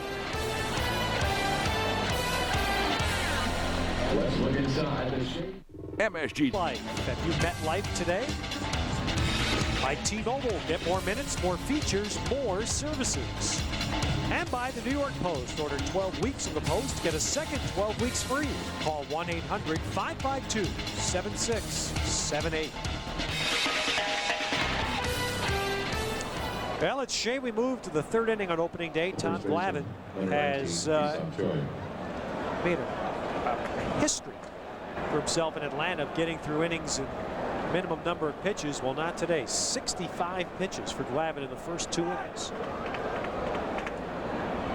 And he faces Hee-Sop Choi to start the third.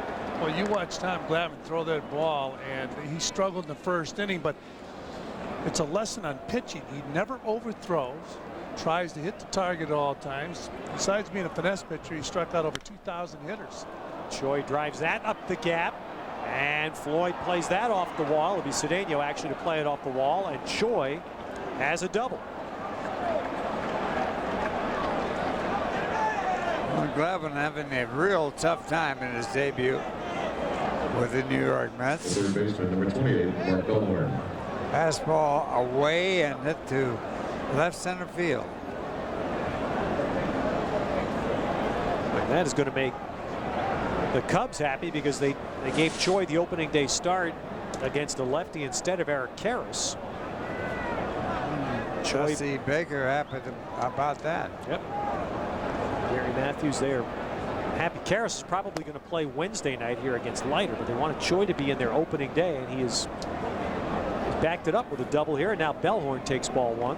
Bellhorn is in the record books. First National League hitter to hit a home run from the left and right side of the plate in 1 inning. Only other player to do it play with the Mets. Second baseman. You're stumping us. Second baseman played with the Cleveland Indians. Switch hitting second baseman. I can tell you that in just a minute. Go ahead. Want some hints as you look it up? I'll look it up. I'll look it up. As Casey Sen was saying, you can look it up. 2-1.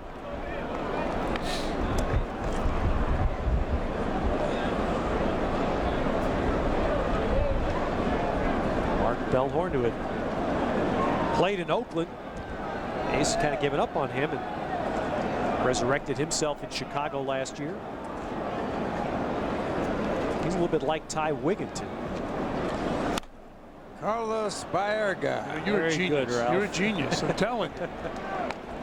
You got to go through 3 of those books.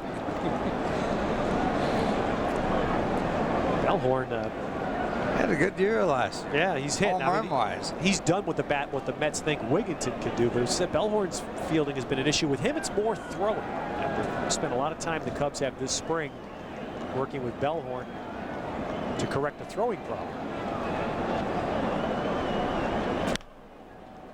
Into Wigginton, holds Choi and makes the play. So 1 down here in the Cubs half of the third. Well, Wednesday, game 2 of the season. Mets and Cubs will play Wednesday night, and Pepsi invites you to show up Wednesday for free admission to the Pepsi picnic area. The first 1,000 fans with an empty Pepsi can or bottle will be admitted. Stop by my house, and that'll be 500 of them right there.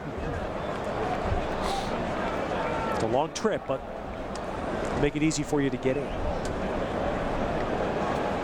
Wednesday night, Al Leiter will pitch, and Mark Pryor, the second one of the Cubs' young guns, will be on the mound.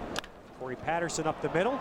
Here comes Choi around third. Cedeno charging, and his throw tails badly. Wigginton had to cut it off, and the Cubs have a 5-2 lead.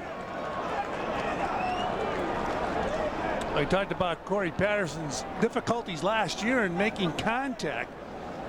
And here he picks up a base hit right up the middle. And as Ted said, he has a base hit his first time up. So 2 hits, 2 RBIs in this ball game. He continues at this pace, Ralph. He's 2 for 2. They'll move him back up in the order because he'll be perfect. He's really would. That'd been pretty good way to go. 2 RBIs in this ball game. Very unusual for Tom Glavine. He might give up runs early, but usually he settles in.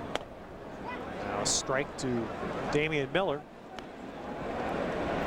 And that is going to be disturbing because in this inning, the 2 hits have been by left-hand batters. And a guy like Patterson, who didn't even hit 200 against lefties last year. It's 2 RBI singles off Glavine today. I would say against left-hand, facing Tom Glavine if you're left-handed. And move on with the throw, played by Sanchez, and Patterson is caught.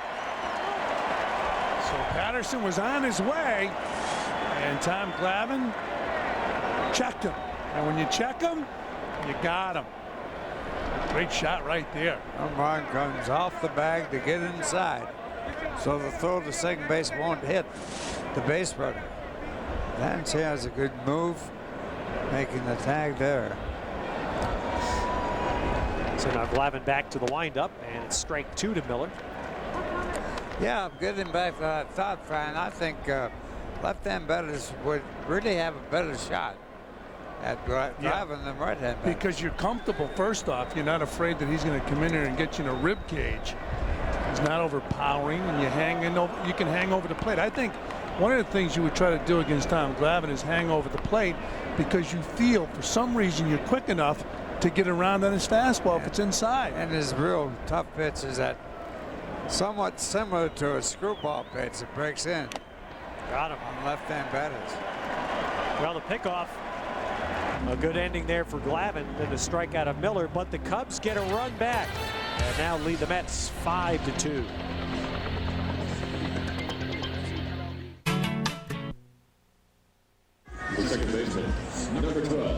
League Leaders brought to you by Mercedes-Benz. Visit your Tri-State Mercedes-Benz dealer today. Well, that's called lapping the field if you're Johnson and Schilling, right? You're 100 strikeouts ahead of the next best guy. That's amazing. Matt Clement of the Cubs, 215. Yeah.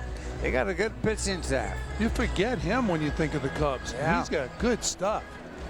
Now, I talked to Dusty Baker yesterday, the new manager of the Cubs, and I said to him, what do you think about this team? And he said, I have never seen young pitching like this.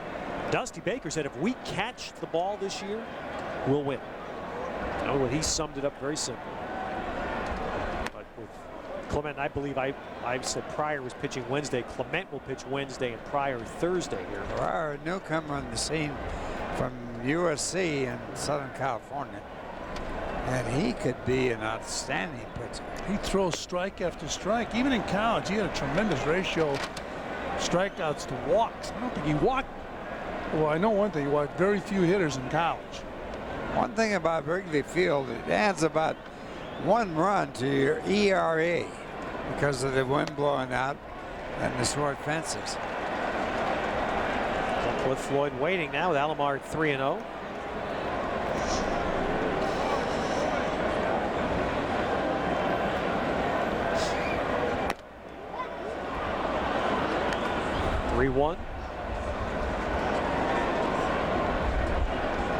Trips into Wrigley Field won't be fun for opposing teams this year, not when they face this lineup of arms. And there's Alomar drawing the leadoff walk. So Cliff Floyd will come up for the second time as a Met, and he's the subject of our quote book today, brought to you by Tri-State Consumer Auto Insurance. And I think this is what has excited so many people about Cliff Floyd, is how enthusiastic he is about being a Met. Yeah, he says, I'm just aching to get going. I'm telling you, I can't wait. I think everybody has got something to prove this year, but this year I've got a little something more to prove. And he showed up in spring training 15 pounds lighter and ready to go.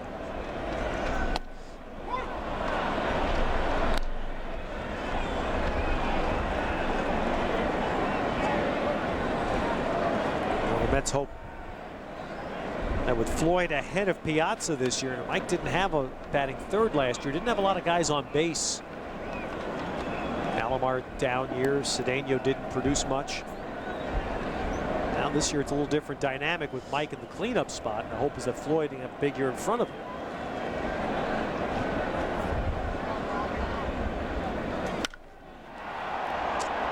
And that ball playable for Moises Alou. The wind starting to take it a little bit, but Alou hangs in there. Alomar back. It's funny to watch Corey Patterson when that ball was up in the air. He wanted to take it, but he decided, you know what? I'll let the veteran take it. But the reports on the Cubs are Corey Patterson's going to catch a lot of balls in the outfield this year because he has Alou in left, Sosa in right. Look at this. Usually the center fielder calls for that ball, and the veteran, even though he's a veteran left field, has to step away. You got the same job that Frankie Bomos had when I played for the Cubs. I didn't want to bring I that was in left field and Hank Sauer was in right. I figured you would take care of that, Ralph. You made a star out of Frank. He was exhausted at the end of the year. Well, Piazza hit one a long way his first time. Sent Patterson back to the track in deep left center. Piazza, of course, going to probably get the rest of the week off. Patterson made a good play on Piazza his first time up. Good play in center field. Alomar bluffs. Piazza hits one to left center.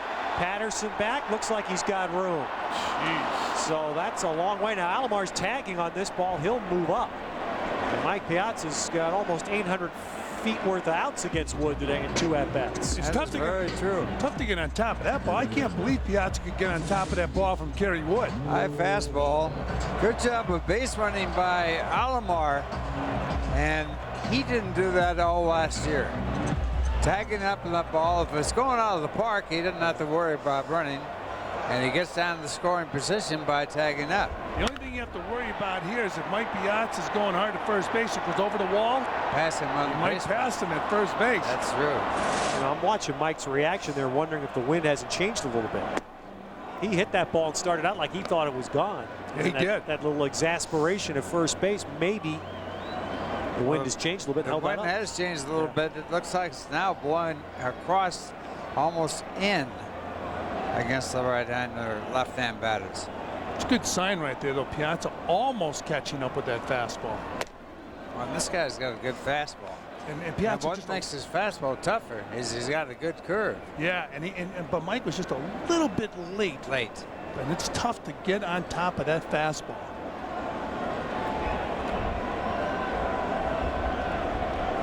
Piazza will have his hearing today. And suspension of some length will likely start by Wednesday. Jason Phillips was here in uniform for the Mets today. He'll be the backup catcher during Mike's absence.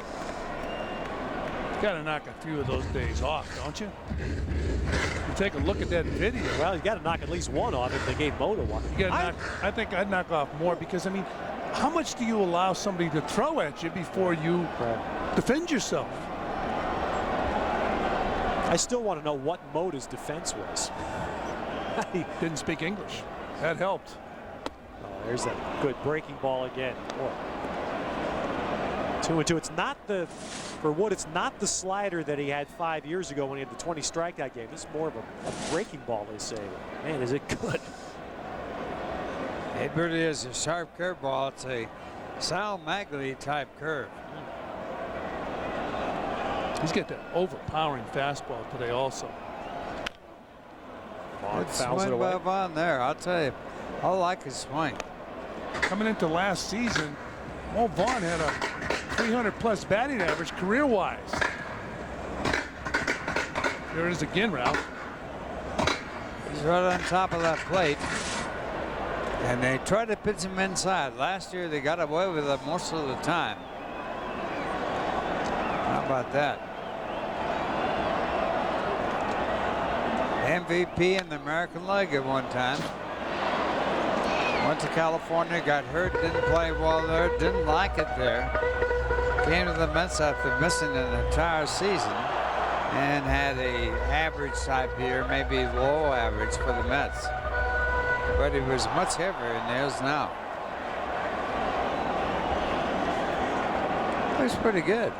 You know, in spring training, I had an opportunity to interview Mo and talk to him a lot. And he looks like he's more defined this year in the bicep. Whoa! That's unhittable. Isn't that what Reggie Jackson called Lord Charles? That was Lord Charles right there. Look at this. Not Uncle Charlie, Lord Charles. That's really a sharp curveball. There's nothing the Mo can do but look. Here's our Aflac trivia question. Give you the answer in a moment. Which 6 players have had 5 straight 40 home run seasons? I know one personally. I do too. Okay. He's sitting right here in the booth. And another one is here today on the field, so that's at least 2. Another one played for Brooklyn and was a pretty good hitter. Ah, okay. All right, so think about that for a second as Glavine faces Kerry Wood to start the inning. Wood, Grizzlonic, Gonzalez. One man gets on, and Sammy Sosa will have a shot. Go back, take a look at that strikeout. Watch his breaking ball. A lot of times you'll hear players say it's a hanging breaking ball when it's up around the belt. That had too much action to it to be a hanger. That's why I said it was a Sal Magley curveball, because Sal would throw high curveballs, which usually hang. And his always had the sharp break. And it was about that size. And Magley was one of the great pitchers. He was known as the barber because he would shave you very often. And that shave would be right under your chin. Yeah, about 90 miles an hour, right? Yeah, right. He was tough. Wood hits a bouncing ball to Alomar. And so Glavine gets the first out. Really, that hanging breaking ball is the one that really doesn't have much of a spin to it. Almost like it slips out of the pitcher's hand. It doesn't have much action. But that one, to Mo Vaughn, had a sharp break. On those, when they were like that, you could read on the ball, hit me, yes. hit me. But not that one to Mo Vaughn from Kerry Wood. So here's Grizzlonic, who has walked and singled.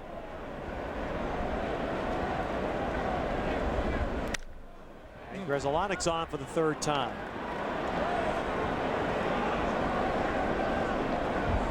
Well, Grizzlonic got an opportunity to play, and he's taking advantage of it here opening day.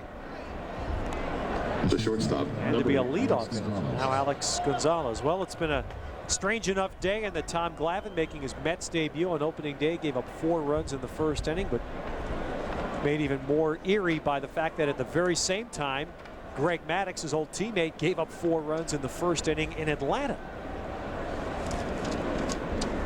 Glavine has given up 1 more run. Maddux hasn't. It's a strike. Maddux still pitching in the 6th inning of that game in Atlanta. Meanwhile, Glavine at 82 pitches here already. You know, interestingly enough, Maddux was a Cub pitcher. Pitched for the Cubs and then became a free agent. Turned down a better offer from the Yankees and went with Atlanta. And since he was in Atlanta with Glavine, they're the 2 winningest pitchers in Major League Baseball. And I don't know what you guys think about this, but you look at Glavine, who has a shot. Maddux has a real good shot, and Clemens is a certainty to get the 300 wins, but they may be the last 3 that we see get the 300 wins for a long time. Here's with Glavine. He needs 58 wins. And a year where we may have 4 guys hit their, I mean, think about this, 4 guys may hit their 500th home run this year, Sosa being the first, in 1 year, yet we may not see, after this trio, 300 win pitchers for a long time. You know, interesting thing as you look at Tom Seaver right there, who won 300+ games. Since the 2 leagues, the American League and the National League, have been in existence, 1901 is when they were, a player has hit 50 or more home runs in a season 36 times. Half of those 36 home runs have been hit in the last 8 seasons.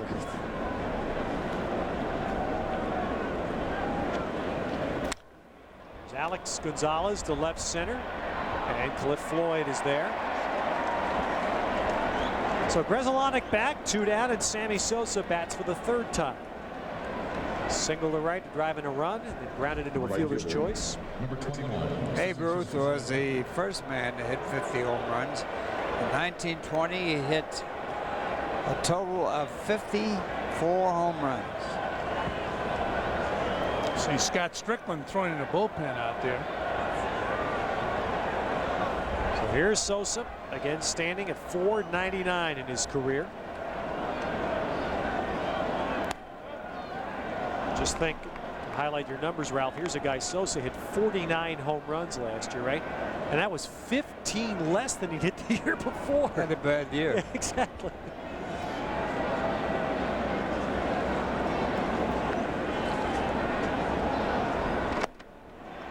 One. Seems like a few years ago, it was a few years ago, when Sosa and McGuire competed and helped the game of baseball. The home run ball saved the game of baseball once again. And Babe Ruth did it the first time after the Black Sox scandal in 1919. And after the strike season, when the season they did not play the World Series, McGuire and Sosa brought baseball back again. Sosa with 66 home runs. That was quite a race. If you can believe it, that everybody thought that Mark McGuire would be the guy to hit over 700 home runs the way he was hitting them back then. And Glavine staying away again, so it's 3-1 to Sosa. Moises Alou is on deck. And that may be why Strickland's getting ready. McGuire with the best single season home run average of all time, surpassing Babe Ruth. There was a walk to Sosa, so Glavine wasn't just going to give Sammy, just not going to give him something to hit. And now Art Howe has a decision here. Glavine's thrown 90 pitches and Art's made it. He's going to. I think we're going to get Strickland in here to face Alou. This is one of those at bats. It's only the 4th inning, but Art Howe doesn't want the game to get away from him. He's made a lot of pitches right now, and it has not been a good outing for Glavine in his debut with the Mets. So Art Howe making that change right here. Well, he's talking to Glavine, and yep, Art. We just learned something about how Art Howe does it. He went out and talked to Glavine first, and then he made the sign. But he'd already made up his mind. Yeah, he was telling him, I'm taking you out. Right. You know, when it's cold like it is out here today, the pitcher has a tough time getting the feel of a baseball. The ball feels very hard, and he really can't get the grip that he would like in the ball, or at least feel it. Both pitchers have not been at their best in this ball game. Now Glavine getting a nice ovation. No one feels worse than he does about his opening day debut.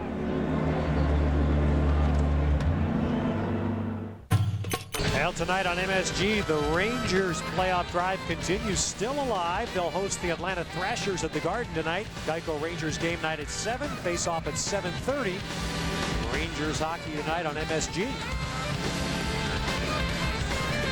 And tomorrow night, the Rangers and Islanders will have their biggest game in quite a few years, with playoff hopes on the line for those teams battling for the last spot in the East. Meanwhile, the Mets trying to keep the Cubs at 5-2 here in the 4th inning, give the ball to Scott Strickland, who last year coming over from Montreal and really was the guy used in this situation. He was outstanding against right-hand batters. Right here, the Mets just want him to get Moises Alou out and get through this inning. One of the reasons why Glavine was taken out of the ball game, Alou has hit Glavine well in his last 17 at-bats. He's had a total of 9 base hits against him. It was a nice, really a supportive applause that Glavine got when he left.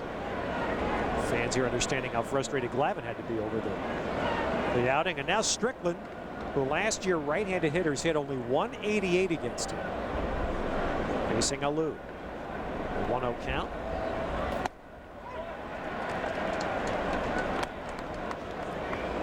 That's the split. And it was so dramatic that it really became a difficult time later in the year. The Mets had trouble bringing Strickland in against left-handers, but Vern Rule spent a lot of time this spring working with Strickland on a cut fastball to use against left-hand batters. He gave up 7 home runs in relief. That's an awful big total. It was one of his problems, and he has good stuff. There's no question about that. He comes after you in the middle 90s. Yeah, when he first joined the Mets last year, he had that real good live arm. It looked like as time went on, it tired, and the hitters caught up to his fastball. You saw Vern Rule looking out there. 2-1 to Alou. It's a slider missing. So now 3-1, and there's a left-hand batter behind him. Hisop Choi. That's a very important stat for, I think, for middle relievers. Anybody that comes in, especially in the middle of an inning. So you're counting on him to get the first batter out.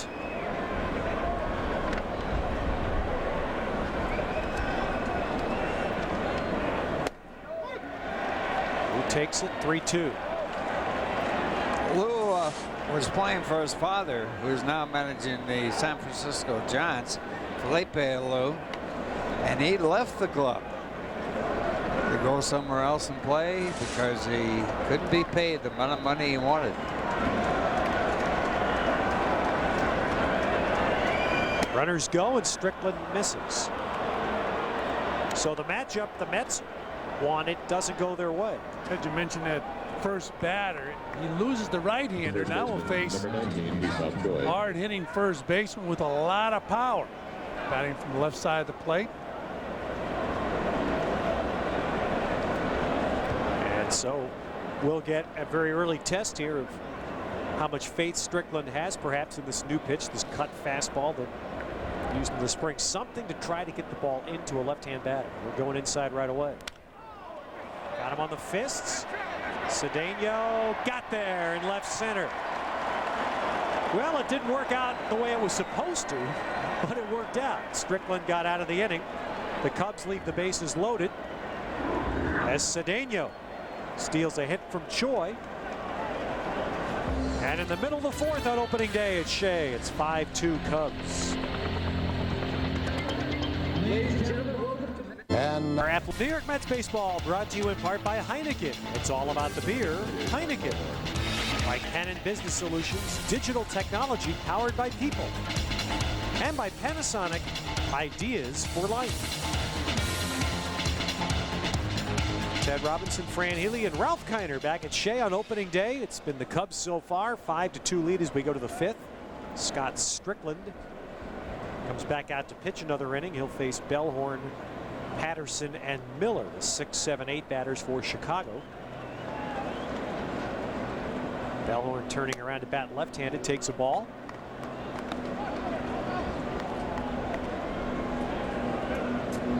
One difference for the Mets this year, they're going with one less pitcher. The Mets carrying 11, which means they want to make sure that you minimize the short starts.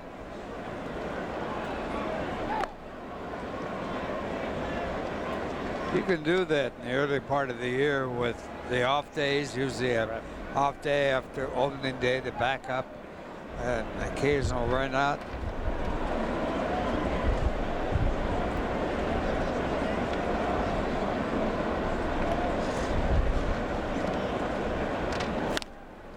I've always been amazed at the growth in the number of pitchers that teams carry over the years, to the point where there have been some occasions the last few years where you've seen St. Louis carry 13 pitchers on a 25-man. That's because Tony was manager. And now 3-1 to Bellhorn. And it seems to me that if you give managers more pitchers to use, they'll use them. They'll use them. And guys wind up on the disabled list anyway. And you got to be very careful with your pitching staff, because if you have a problem losing, the problem is going to come from your pitchers. That's when the complaining is going to start. He's not using me correctly, and the bullpen say I'm throwing too much or I'm not throwing enough. You got to treat the pitching staff with a great deal of caution. That's why Tony was good. He was an attorney. That's right. He could explain all that stuff. He wanted to make the pitchers feel so good. Sometimes he batted the pitcher eighth. That's right. He did that. That was the good McGuire up more often. Now up high to Bellhorn, so Strickland issues a walk to lead off the fifth. 2 leadoff walks by Strickland since he came in the game with 1 out in the 4th inning. And 6 walks now given up by Mets pitching today. A lot of base runners for the Cubs. That's what you want. That's how you score runs. So now Patterson, who had 2 RBI singles off Glavine.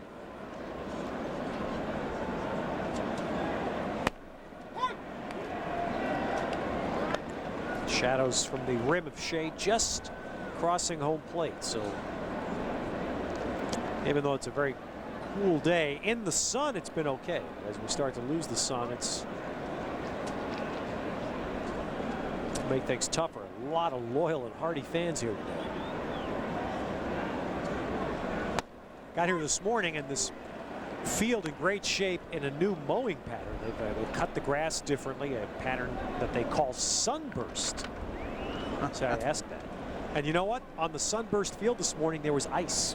When they took the tarp off this morning to get the field ready for BP, there were chunks of ice from the rain that froze on the tarp overnight.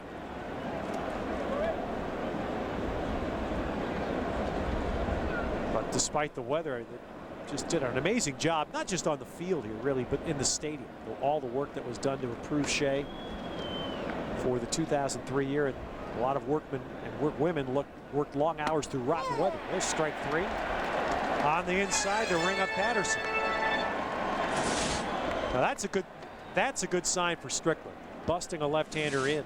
Good fastball right there. Here's what the grounds crew was dealing with this morning. Not your normal opening day activity, is it? But then again, March 31st isn't your normal opening day. Not anymore. Season when they played 154 games with no playoffs, just one World Series. Opening day was always somewhere in the middle of April, 2 weeks later at least. It's amazing how it works out that the season opens earlier and ends later every year. We play the same number of games, right? Still playing 162. Opening up in March. And going to November. Yep. Threatening to. Miller is hit to a double play and struck out. Runner goes. And Piazza's throw will not be in time. So Corey Patterson, or excuse me, Mark Bellhorn it is that steals the base. First stolen base of the game. And one bounce throw by Piazza. That turns out to be a good throw. He Perfect. got a big jump. Yeah, perfect one bounce throw. Yeah. I wouldn't see Jerry Grody, who caught for the Mets in their early glory days, used to occasionally bounce one down there in one bounce. But not on purpose. I don't think so. And of course, there's been on artificial turf, one bounce throws by the infielders to first base. They actually work. Davey Concepcion was the one who started that, yeah. But Mike Piazza in spring training, by the way, threw the ball very well.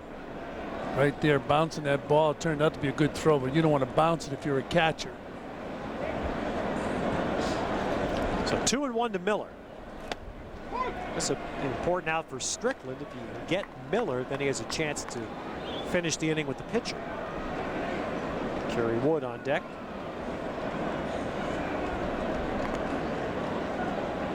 Fifth inning here. The Cubs ahead after scoring 4 in the first inning. Mets got 2 back in the second, and the Cubs added 1 run in the third. Miller lays off the slider, and it's 3-2.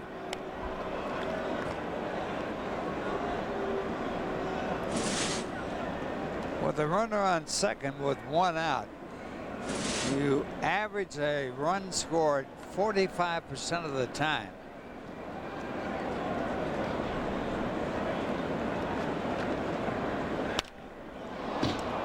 Got in on Miller's hands. Vaughn picks the low throw from Alomar. Nicely done by Mo. And Bellhorn goes to third. Well, tonight on MSG at 10:30, an all-new Angles presented by Beck's Beer. The riskiest job in sports may be coaching in the NHL. 16 coaching changes in the last year. How about that? Al Troutwig explores that tonight on Angles following Sports Desk on MSG Network. And then we'll be back with you on Wednesday night here with more Mets baseball. The Mets and the Cubs in game 2. Now Kerry Wood batting, 2 outs, runner at third. Wood is grounded to second both times. Vaughn gave the crowd a little entertainment with that stylish pick of the low throw from Alomar.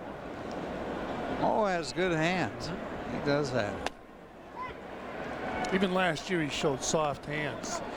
The problem was he had trouble bending over. This year he's lost some weight, so it should be a lot easier to bend over, but Mo has always shown soft hands around first base. So 2 strikes. And Wood back through the middle. Alomar smothers and doesn't throw, and the Cubs get a run. On an 0-2 pitch, Kerry Wood up the middle. And the infield hit makes it 6-2 Chicago. Alomar made a good try. Probably couldn't have made the play at first base in time if he had caught that ball. But that is a careless pitch by Strickland right there. Pitcher up, 2-strike count.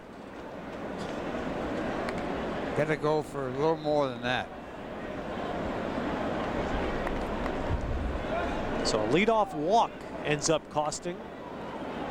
And the Cubs now have reestablished a 4-run lead. Grzelcyk, the batter, with 2 outs.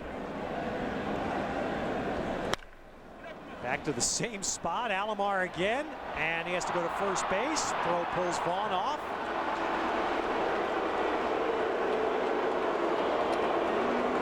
Alomar wanted to flip this ball to Sanchez.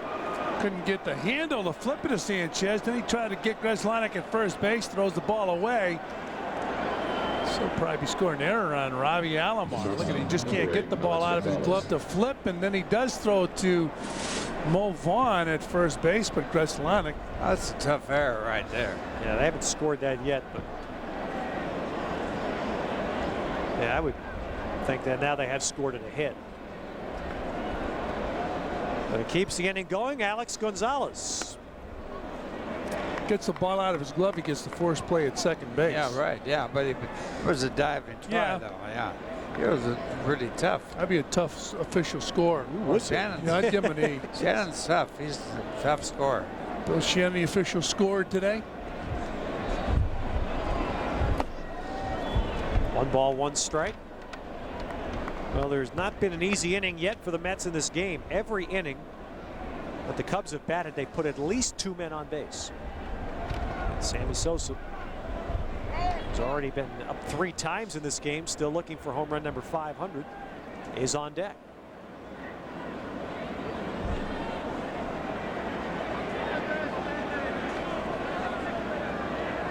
So the Cubs have 6 runs in the game. They have 2 runners on base, and they've left 6 men.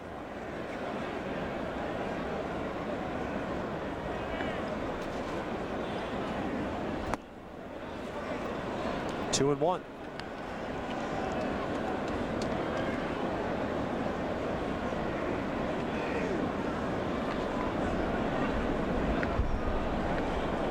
Gonzalez has doubled, walked, and flied out.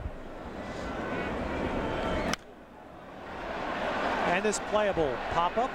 Wigginton coming down. Mo Vaughn will take charge. Mo takes charge in a lot of those pop-ups near home plate, and that puts an end to the inning. But a run for Chicago, 2 hits. And we'll go to the bottom of the 5th now at Shea. 6-2 Chicago. I'm looking out. Grzelcyk's got 3 hits and a walk, and he's out of the game. As Mike Bassick will take over as the next Mets pitcher. The Cubs have made a change at second base. Yeah, one of the reasons the Dodgers gave up on Grzelcyk is because of his defense. He's worked hard. Mentioned how he worked hard during the offseason at Buckington's baseball camp, but that is his weakest part of his game so far. He started out as a shortstop and they moved him to second base. So Joe McEwing taking ball 1. So the Mets hopeful. Here's another guy they hope rebounds. Joe Hitch's 199 last year. Early on, Ralph, we were talking about Sammy Sosa. He moved that front foot back as a timing device. They say it's similar to the high leg kick. As you look at Sosa in right field, the problem with the leg kick is you got to get it down there in a hurry. Can't hit on one leg, right? But that front leg has to hit the ground before the back can come through. No, this leg kick thing is not new. Going back to the old days of baseball, older days, Mel Ott had a leg kick. And he hit 511 home runs, so it must work. But it did have one thing going for it. Very short fence in right field in the Polo Grounds. Well, we had footage early on. As you take a look at Joe McEwing swing that bat, we had footage of the guys who had 500 home runs, and it was a shot of Mel Ott. And you could see where he wanted to pull that ball down the right field line at the Polo Grounds with that swing. 257 feet down that right field line. At one time, the home run award in the National League was named after Mel Ott. Here's the new second baseman, Ramon Martinez, formerly in San Francisco. They had a movement on where they wanted to call it the Fran Healy home run. I'll take it. Any money involved? That failed. I don't know why. Ooh. There's that curveball. Well, Joe Mack can sit down and next to Mo Vaughn and say, now I know how you feel. This is called a jelly leg right here. Patented by Roy Campanella. Jelly leg, the curveball, the leg gets out, the fanny goes out.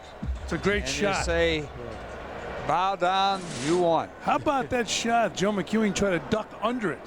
It just kept breaking, didn't it? It kept going away. 4 strikeouts for Kerry Wood. Cedeno takes the ball high. Roger walked and tapped back to the mound.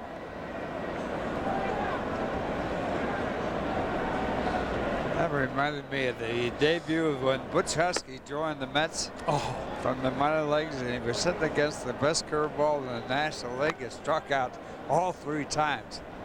That was Kyle. It was a no-hitter. Yeah, no-hit. Oh, really? Darryl Kyle's no-hitter. They called Butch Husky up. He had gone home from, I believe it was AAA ball. They called him up for this game because I believe it was Bobby Bonilla got hurt. And he threw him some of the nastiest curveballs. Of course, Kyle died of a heart attack last year while pitching in the Cardinal uniform. He didn't die while pitching, but he died wearing a Cardinal uniform as his team. Sad thing there.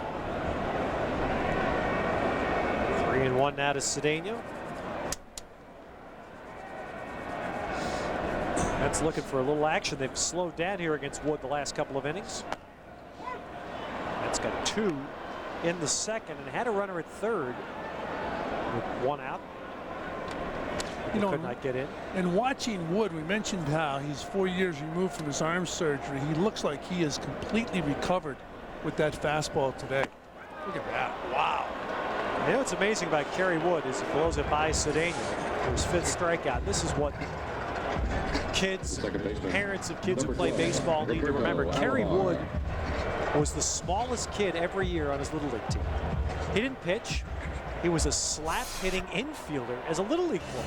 And he got to high school and he grew. Look at his numbers. The 2 different Kerry Woods. Now, the other guy who was similar to that was Tom Seaver. You talk to Tom Seaver, you look at those numbers again. Tom Seaver's the same way. He's smallest kid on his Little League team. He didn't, I believe he played high school baseball when he was a junior. Dick Selma was the big star in high school. And of course, the rest is history. Tom went in the Marines, came out, he was stronger, and he knew how to pitch before he got his velocity. Kerry Wood's father was a baseball coach in Texas. When Wood got to high school, his father showed him the grip that Nolan Ryan used to throw a curveball. And Wood started throwing it and was a natural. That's where he became a pitcher. Then he grew and he's become a pretty big guy. And he's got a great curve. Nolan Ryan had one of the great curveballs with one of the great fastballs.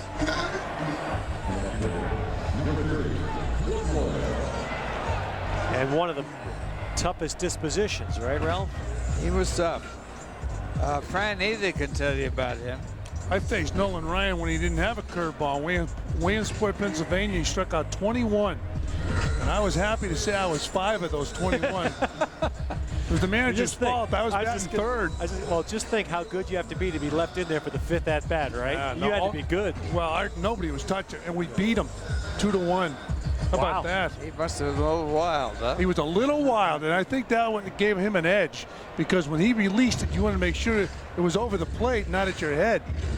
He had no curveball, but he developed one of the great curveballs. And of course, Kerry Wood learned that curveball from his dad. Now we'll take on Cliff Floyd. Saw Larry Rothschild, the pitching coach, make a trip there. And now Floyd, who has been called out on strikes, and fly to left. Ron Swoboda struck out 5 times against the Cubs one time. When they said to him about how can you strike out 5 times, he said, well, you owe him the 5th one after you've done it 4 times. Cubs bullpen is up for the first time. Juan Cruz. And that's what's going to make the Cubs, I think. My pick is without question the surprise team in the league this year. I go the Cubs. with you too, their Ted, bullpen, yeah. their bullpen is Well, they outstanding. throw hard. They got some hard throwers out there. I think they're going to be a good team this year. Of course, it's about time. That's right. As Miller hangs with there, catches the pop-up from Floyd, and so the Mets cannot capitalize on the 2-out walk to Alomar. So through 5 innings, the Mets have been able to get just 2 hits on Kerry Wood. And the Cubs take a 6-2 lead into the 6th with Bassett coming in. MSG. Well, here on opening day, take a look ahead at what's coming up on the Delta schedule for the Mets. The Cubs here Wednesday night on MSG, Thursday afternoon on Fox Sports New York, and then Montreal in for the weekend. Friday night, Fox Sports New York again, and then Saturday and Sunday games on WB 11. Of course, during the week on all of our MSG and Fox Sports Net games, Geico Mets on deck with Matt Loughlin. As we take a look at Mike Bassick, who pitched in 11 games, 9 as a starter for the Mets last year. Made the opening day roster here in this swing role. And facing Sosa. He's got a chance to get his name in the record books right here. He can give up Sosa's 500th home run. Be remembered forever. Sosa took a whiff at it, 0-2. Sosa has singled in a run, grounded out, and walked. And that was all against Tom Glavine. 17 players have hit 500 homers. 2 of them have done it in New York, but they were both home players. Mel Ott and Mickey Mantle.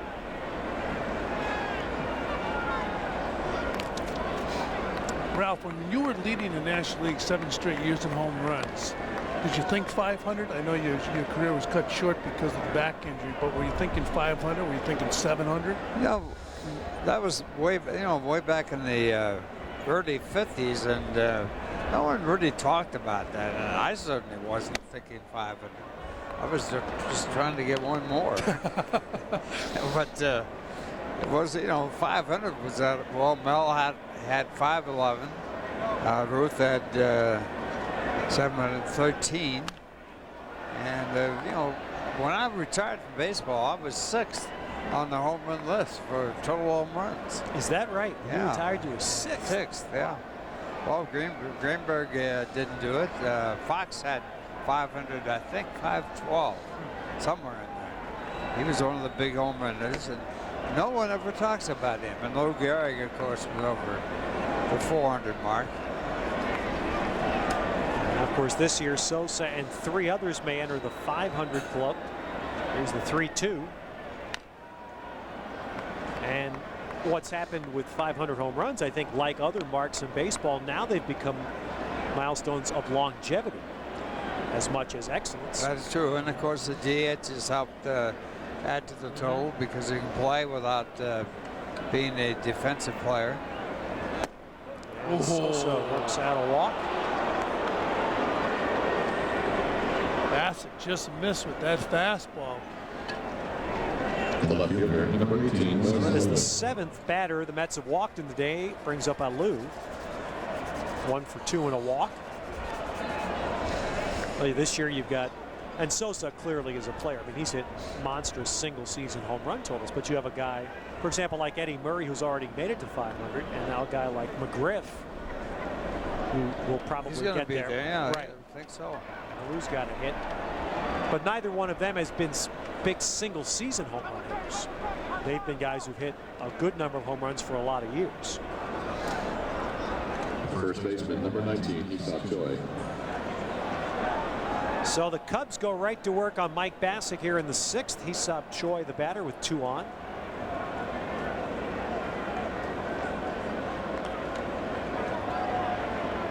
Ralph made a comment a few moments ago about it's about time. Think about what the Cubs are trying to overcome this year. Hiring a new manager and a guy with great credentials in Dusty Baker. Brought in some new players. They've got good young pitching. The last 30 years, Cubs have had 5 winning seasons in the last 30 years. And one of the greatest fan bases in all of sports.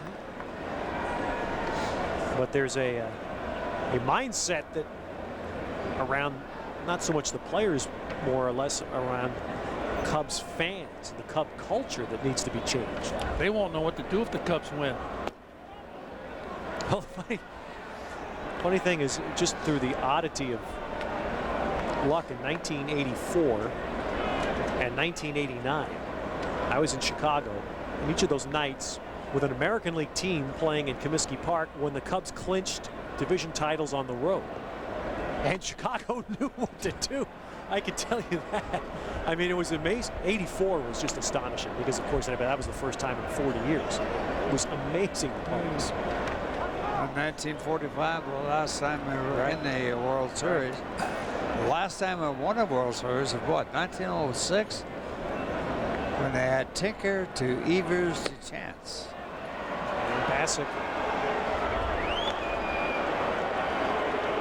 So Choi walks and Mike Bassick comes in, and now they're loaded up with nobody out. Bellhorn coming up, and Vern Rule's going to make a trip to the mound. Ted, you haven't been with the Mets too long. I'm going to read you my favorite poem.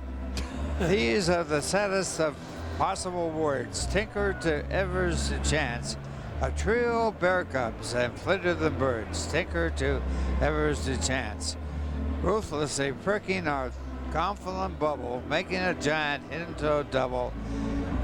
These are the words that are weighty with nothing but chance. Tinkers to Evers to Chance. Franny likes that double play combination. They get in the Hall of Fame because of that poem. That's right. But you know, P. Adams wrote the poem. It's a terrific poem. And they did, I think they had like 76 double plays that year. Here's Mark Bellhorn batting right-handed, takes a strike. Well, it's the Mets need right here. The Mets could use a Sanchez to Piazza to Vaughn double play. Keep the Cubs from extending. It's 6-2 right now in the 6th inning. Left field. Floyd will make the catch. Sosa tags. Here he comes. Throw is cut.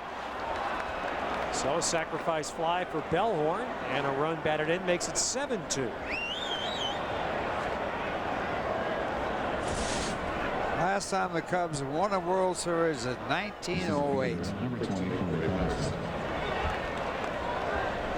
Some years we see Sosa coming in to score on Bellhorn's sacrifice fly. The Mets have issued 8 walks in this game. Met pitchers have issued 8 walks. And the last 2 innings, leadoff walks have come around to score. And Corey Patterson, 2 singles and a strikeout.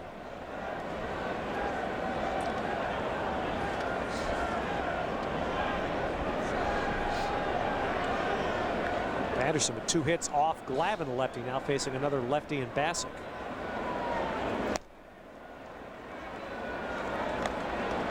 '98 was the last time the Cubs were in postseason. They beat San Francisco in a 1-game playoff that year to reach the playoffs. That game was at Wrigley Field. Steve Traxel was the winning pitcher. Now Met. As Patterson hits that ball pretty well. Wow, he gave that a ride. Burnett's twisting with the wind, and it's gone. The wind took it all the way out of here. Corey Patterson with a 3-run homer to break this open.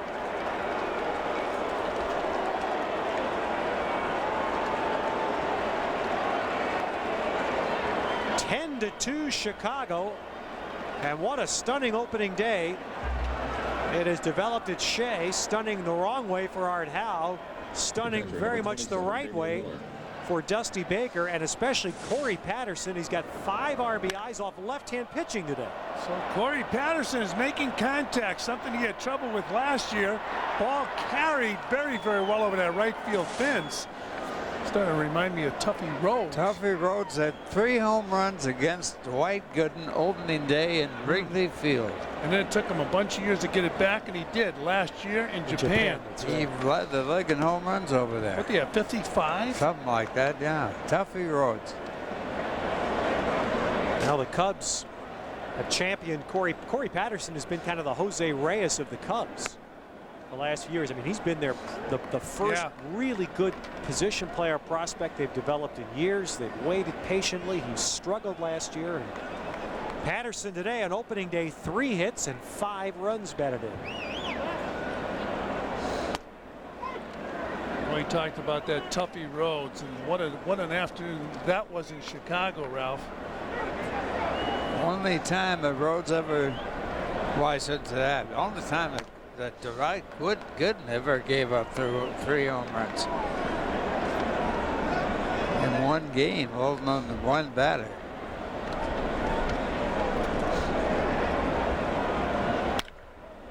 And Miller hits one, a big hopper to Sanchez. And that's out number 2.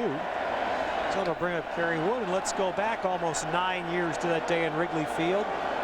Tuffy Rhodes hit 13 home runs in his major league career, 3 of them on this day off Dwight Gooden.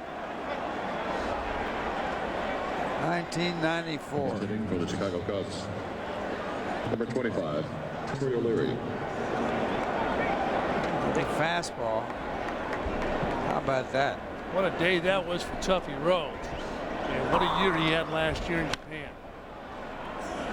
Seems like so long ago. I looked it up. Tuffy Rhodes only 35 years old. Heck, he could come back here and hit home runs again. Troy O'Leary pinch hitting for Kerry Wood. So the Cubs no need to push Wood any further. Wood looked terrific today. He had that great action on that low fastball. That's usually an indication of a pitcher who has something going for him on a given day. And he had that sharp breaking ball.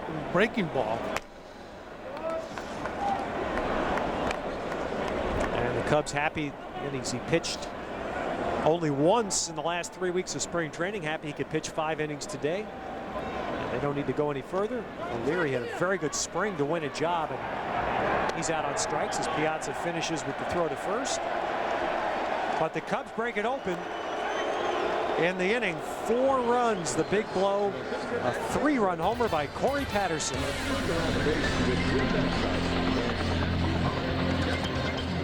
In nature. Club for Kids, presented by the Sports Authority and Newsday. Members receive an ID card, special club cap, t-shirt, birthday card, newsletters, and more. A 1-year membership is $25 to join. Call the number you see on your screen or click on the fan club link at Mets.com. You can download your application to the Mets Fan Club for Kids. As we mentioned earlier, this is unlike Mets history, a very successful opening day team, but today the day has belonged to Chicago to this point. And now the Cubs go to a pretty deep bullpen.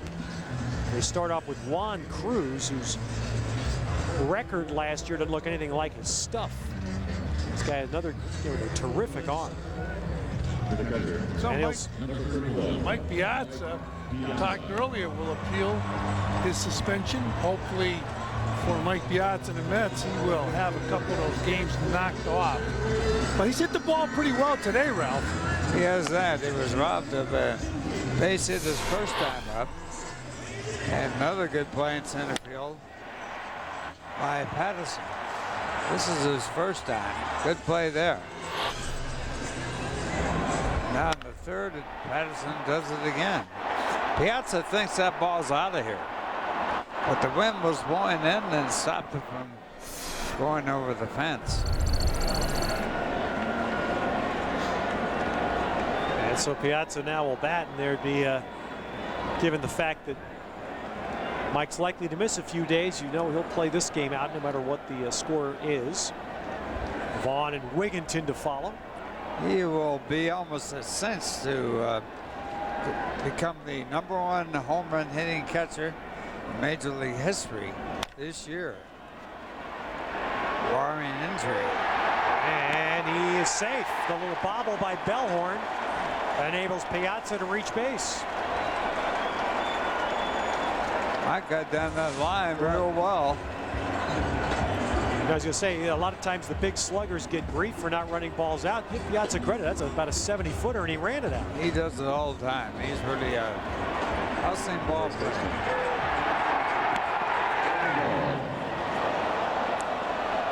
Not much of a bobble, but just enough for Piazza to be safe on the air by Bellhorn. I give him a base hit. I can't buy that. I'll take it, but I can't buy it. That should be a score nearer. Yeah. Absolutely. But man, you guys are pitchers' best friends. They love that. Well, not if we were hitting. Score them exactly. Score them all errors, pitchers say. When you're sitting up here, you say give him an error. When you're down here and you hit it, you say I need a hit. How about Piazza? 2 balls to the center field warning track, and he picks up a base hit, infield hit. 2 outs over 800 feet, and he gets a 50-foot base hit. So Vaughn with a single and a strikeout. Seeing if he can get something going for the Mets.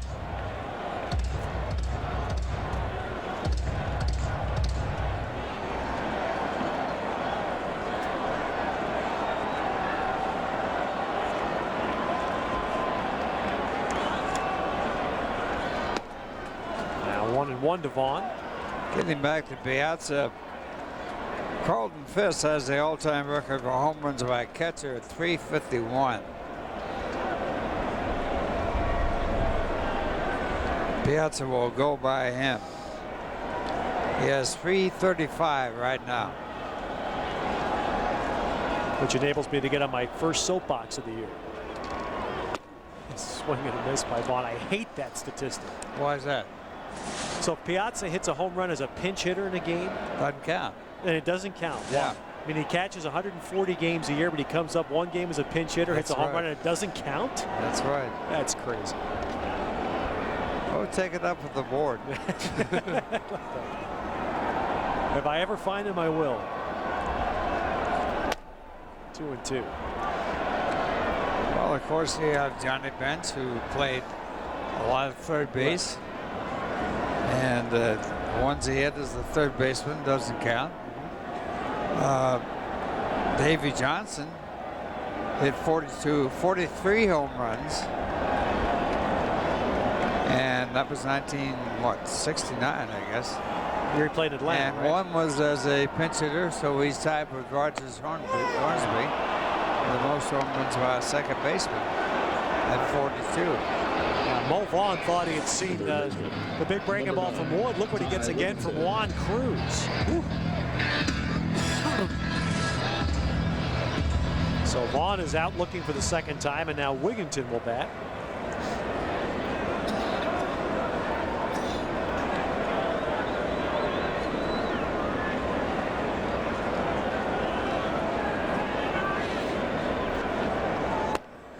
And Wigginton takes the fastball for a strike. Well, you stop by the Mets clubhouse shop on 11 West 42nd Street in Manhattan Wednesday morning.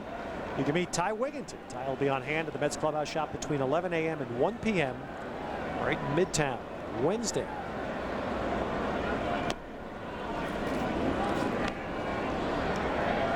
Last year at this opening day last year, I don't think too many Met fans had ever heard of Ty Wigginton.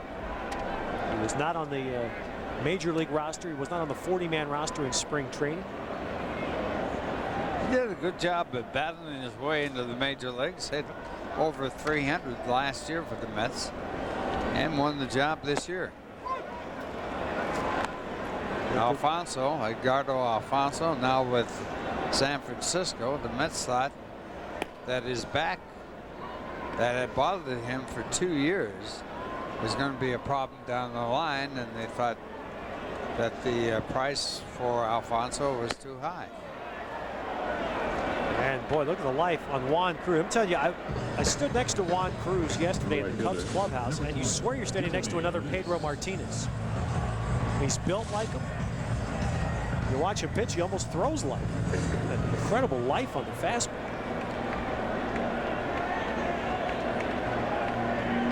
The Cubs are going to surprise some people, I'm sure, this year with this pitching staff. And you really have to have a good pitching staff in Wrigley Field, especially since they blacked out the center field bleachers for the batter's eye.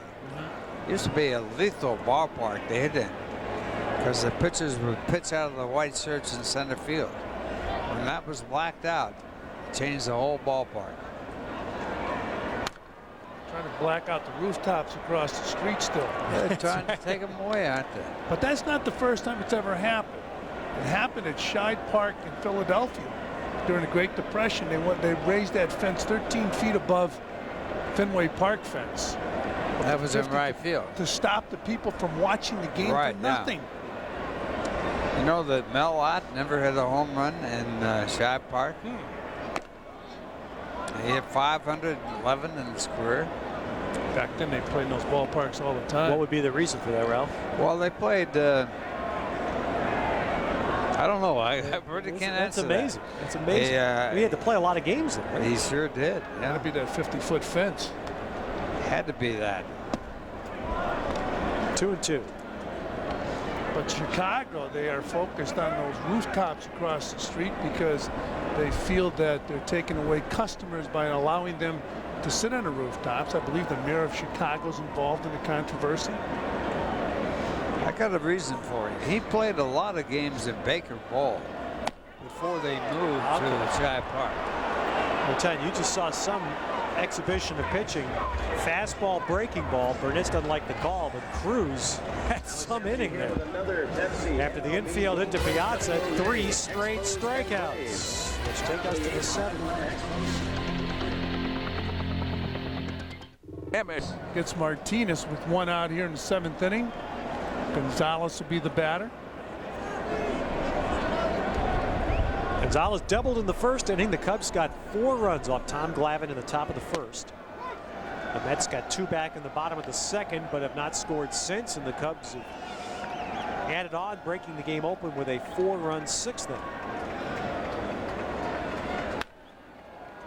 And a very bizarre start to the baseball season, an opening day in which Tom Glavine and Greg Maddux simultaneously gave up 4 runs in the 1st inning they pitched. Well, Montreal on top of Atlanta now by a score of 10-2.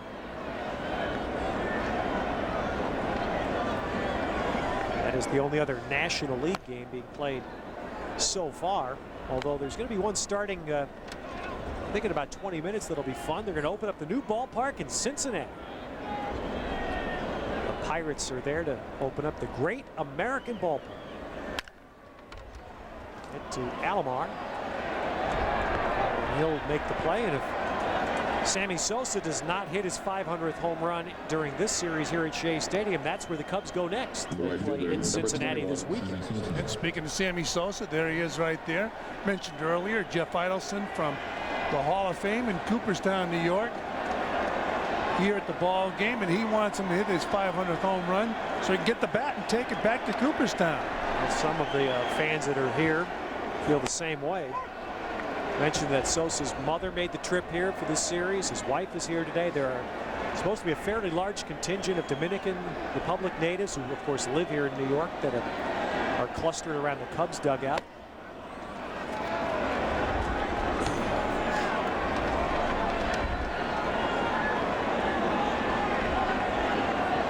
One to Sosa. 1 for 2 and 2 walks.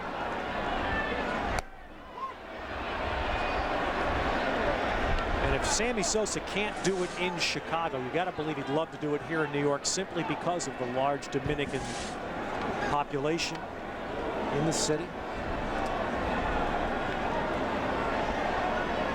Yes, I'm sure Sammy Sosa, if he did hit his 500th home run, would like to do it at Wrigley Field.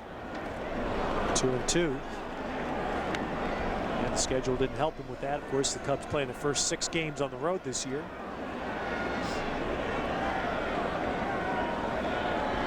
I don't think he's going to take here. 2-2. Laid off. That's been, of course, the biggest improvement with Sammy over the years is that now you more or less have to throw him strikes. He used to chase a lot of stuff. I mentioned earlier how, well, he still strikes out a lot, but he used to chase a lot of bad balls out of the strike zone. We'll see what Bassick is right here, 3-2. Oh, Sosa lays off, and he has walked for the 3rd straight time. The Mets have not, and Glavine did the first time, but did not show much of a willingness to go in the plate at all to Sammy. And he's walked 3 times. That's 9 walks for Mets pitching today. This guy's going to be a key player for the Cubs this year. Having a down season last year for himself. Talking about Moises Alou.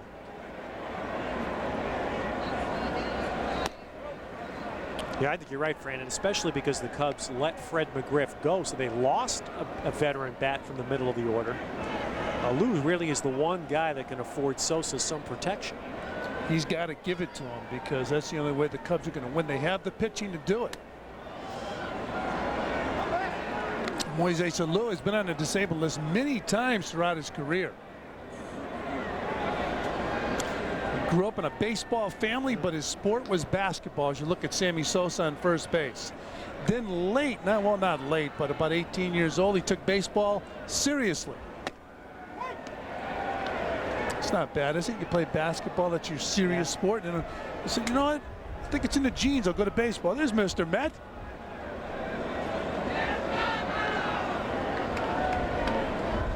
Right behind the Met dugout with some of the diehard fans. 3-1 now. Think about Moises Alou, though. Look at him on a day like this. No batting gloves. Nothing. That's rips and rips. That's unusual today, even in June and Right. July. Oh, yeah. But I mean, I'm just thinking on a cold day like this, and the cold days he's going to play it at Wrigley Field in April.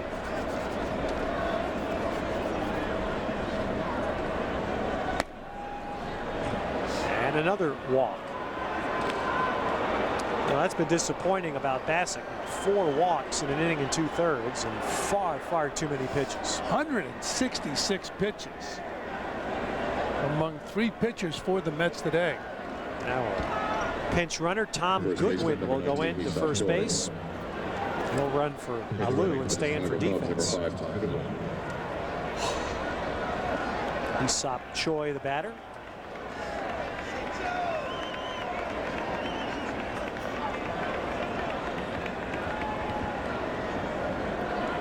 Choi is 1 for 3 with a walk today. Cubs are hoping that Choi can continue to hit the long ball. He did it in the minor leagues. Nice block by Piazza, holding the runners. Well, you know, you're talking about managers wanting players, and it's funny, Shinjo got one of the biggest ovations today from the Met fans when he was introduced, and Dusty Baker told me that he actually wanted Shinjo in Chicago. He thought that Shinjo could play a role, perhaps not an everyday player. Shinjo doesn't want to hear that, but could have played a role for him.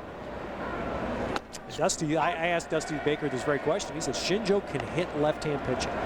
Well, he had Shinjo in his lineup last year, and the reason he took him out of his everyday lineup is because he struggled against right-handed pitching. He wanted Shinjo to play center field every day. Shinjo has shown time and time again he's an outstanding defensive player. But it is amazing. Billy Beane said, paraphrasing what Ralph was talking about before the general manager of the Oakland A's, that defense can somewhat be overrated. Time and time again, you hear it. We want good defense. We want good defense. All of a sudden, the team struggles. Bang! Defensive guy comes out. Put the offensive guy in the lineup.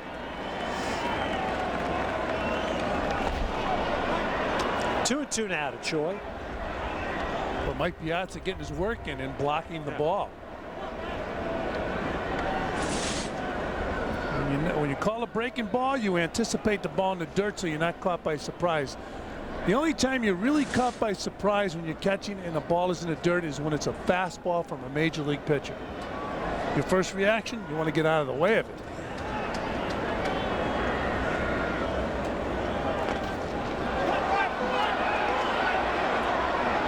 Three and 2. This has really been a rough stretch here for Bassick. Give up 4 runs in the 6th, and now after getting the first 2 batters here, 2 walks, struggling with Choi.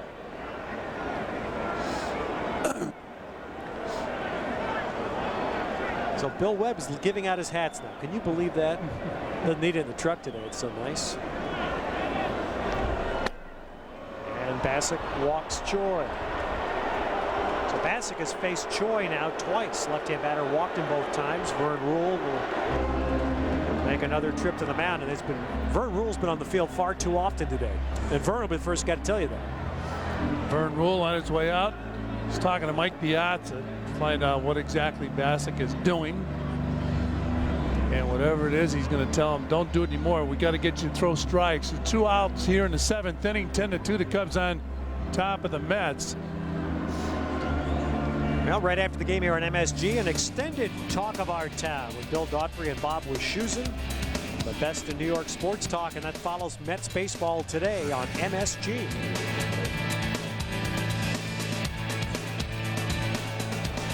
So the bases are loaded with walks. The batter, Bellhorn. 11 Cubs batters now have drawn walks today. Precisely what I was talking about earlier. The Mets would love to see their hitters do. Have a game where they get on base like that. And the Cubs have done it today.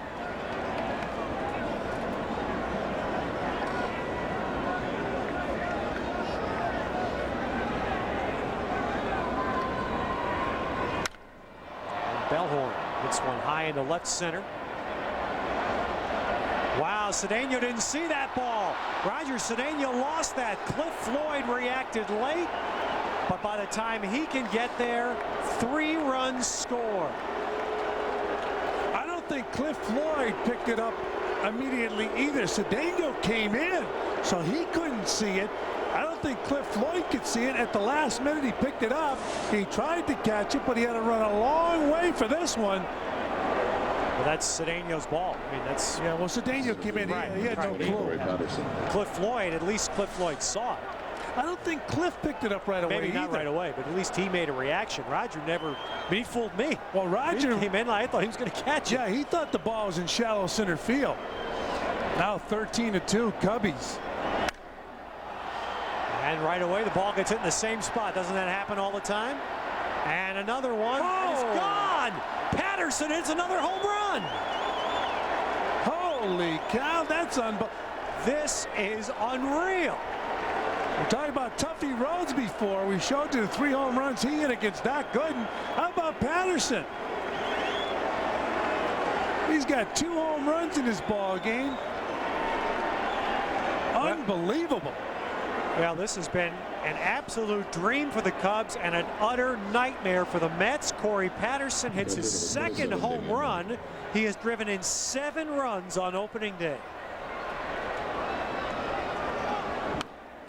This inning, there were 2 outs and nobody on, and now 5 runs have scored. Well, he gets the ball up into the wind. Cedeno, he didn't think it was going that far either. Ball traveled very well. Home run for Patterson. What a day for Corey Patterson. And Dusty Baker in the dugout reacts to the home run. That's Gary Matthews, the hitting coach, right? He's about as demonstrative as Dusty. Yeah, no, Dusty's more demonstrative, isn't he? He's the most I've ever seen as a manager. What a day. Patterson, you know, watching the replay, I guess you can see he hit that ball pretty well. It fooled me when he first hit it. Yeah, he hit it pretty well, but did he hit it that well? Or a ball would go over the 396 mark? I mean, he's had a great day. You have to applaud his efforts. So 2 outs and nobody on in this inning, 3 walks, then a wind-blown triple that was misjudged by Cedeno. For Bellhorn, scored 3 runs, and Patterson hit a ball to the same spot about 10 to 12 feet further and cleared the wall.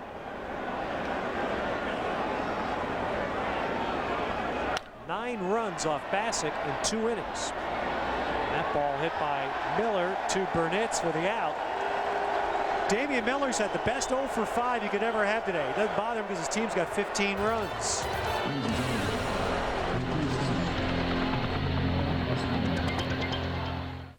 Mets baseball, an extended version of Talk of Our Town with Bill Daughtry and Bob Wischusen. It follows our baseball game immediately on MSG. So Joe Borowski comes in to pitch the 9th for Chicago. And the Cubs will, you know, if you're a visiting team, it's pretty hard to argue with this schedule. If you're the Chicago Cubs, you get 2 nights off in New York. Well, sometimes that can be good for the players and bad for the manager. Obviously, you're talking about your teams when you play, right? Yes, you know it is funny. It has changed. The kids today take much better care of themselves than ever before. think so. Well, here's a nice moment. Jay Bell making his Mets debut. Thought his time was up until he got a late phone call from Steve Phillips. Won a job, and this is the 20th opening day for Jay Bell today. First professional year was 1984, Elizabethton, Tennessee. So I thought that was something. 20 opening days as a pro ball player. That's pretty sweet. It really is. So look at Ty Wigginton. Well, Jay Bell's had a solid career with the Pirates and with the Diamondbacks. Went from a player who played small ball to a player who played big ball and with the Diamondbacks. With the Pirates, he was asked to hit behind the runner, bunt the runners over. Then he became a pretty good hitter once Barry Bonds and Bobby Bonilla left the Pirates. Right back to Borowski. Jay Bell, his Mets debut, taps out. That'll bring up Wigginton.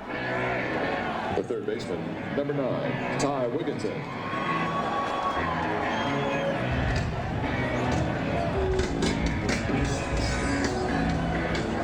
This obviously is a day that the Mets would like to forget about. It's the most runs, as you can imagine, they've ever surrendered in an opening day game. The Mets have a spectacular opening day record throughout their history, despite those lean early years that Ralph was talking about.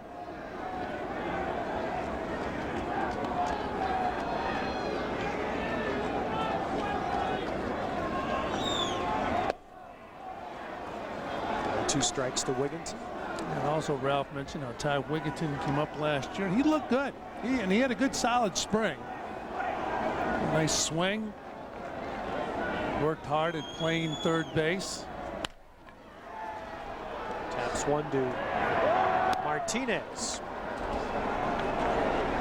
Well, combination, I think, the way this game got away from the Mets on the pitching end. The right fielder, Maybe the weather, the bats have just, the bats are pretty good the first few innings, and they've just gone out. That's with only 3 hits, and they have not really hit very many balls hard the last 5 innings. And Kerry Wood certainly was dominating, as was Cruz. Burnitz takes ball 1. Imagine facing Kerry Wood with this real good stuff on a cold afternoon here at Shea Stadium. He was throwing some good hard stuff inside too. There's a hard hit ball. It's just fair. So Burnitz has his second hit, and it's his second double. So the one bright spot for the Mets at the plate today is Burnitz. And Jeremy Burnitz with a double earlier in the game, driving in a run. Here he hits his ball a lot harder, and it just stays fair down the right field line. So Jeremy Burnitz into second base with the second double of the ball game. The shortstop, number 10. As Ted mentioned, this is a bright spot. Jeremy coming out of the chute, making contact in spring training. Ray Sanchez 0 for 3 had an RBI ground out earlier in the game. Hardhouse put all his position players into the game except for Shinjo.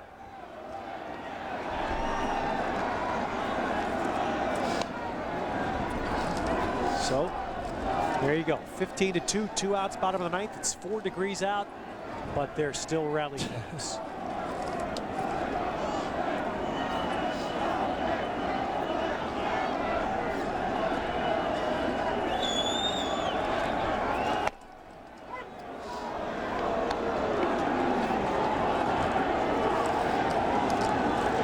People I love are the ones up at the edges of the upper decks. They love it, don't they? Why? Why are you still up there? When You're going to move down, yeah, right? when there's about 50,000 seats you can choose from. I mean, we don't advocate this under normal circumstances, but I think in the 9th inning in this kind of game, it's okay to move down. Well, you grew up in the area. You know all the movements. When you can? Sure.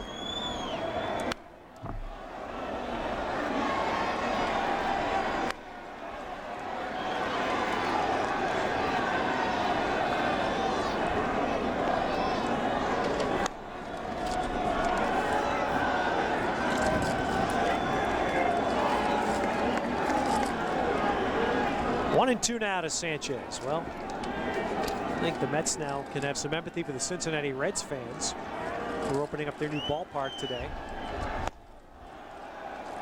They did play a couple of exhibition games over the weekend, but the official opener of the new park in Cincinnati right now in Pittsburgh's ahead 6-0 in the second inning.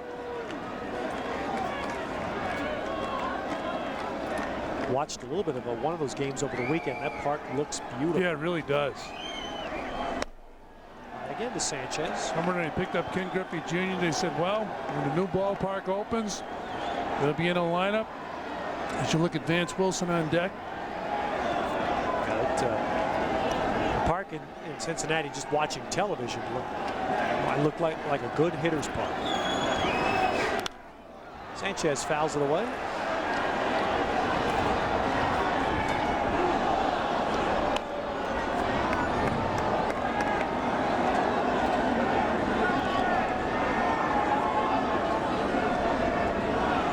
Pedro Estacio there gave the Mets some hope with a couple of good innings in a inter-squad game over the weekend. Pedro here today. He'll be heading back down to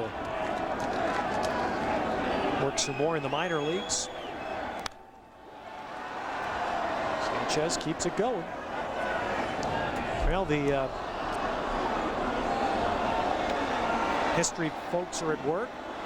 The last time a team lost its home opener by this margin, actually exceeded by 1 run, lost on opening day, I should say, by this margin, was the St. Louis Browns. That's how far back we're going. 1951 St. Louis Browns. Lost to the White Sox 17-3. Sanchez lines one out to Patterson, who spots it through the sun, puts it away, and opening day comes to an end at Shea. Although the Mets would gladly scream mulligan. And you mentioned Patterson catching that last out of the game, and it was only right because he dominated with his bat today. It was a Cubs day here, opening day at Shea Stadium. The Cubs over the Mets, and the Mets ended the game like it was a spring training game, trying to get everybody into the ball game, Ted. So the final score, all Cubs today, 15-2. They punish the Mets. What a day for Corey Patterson with 7 RBIs. We'll be back to Shea.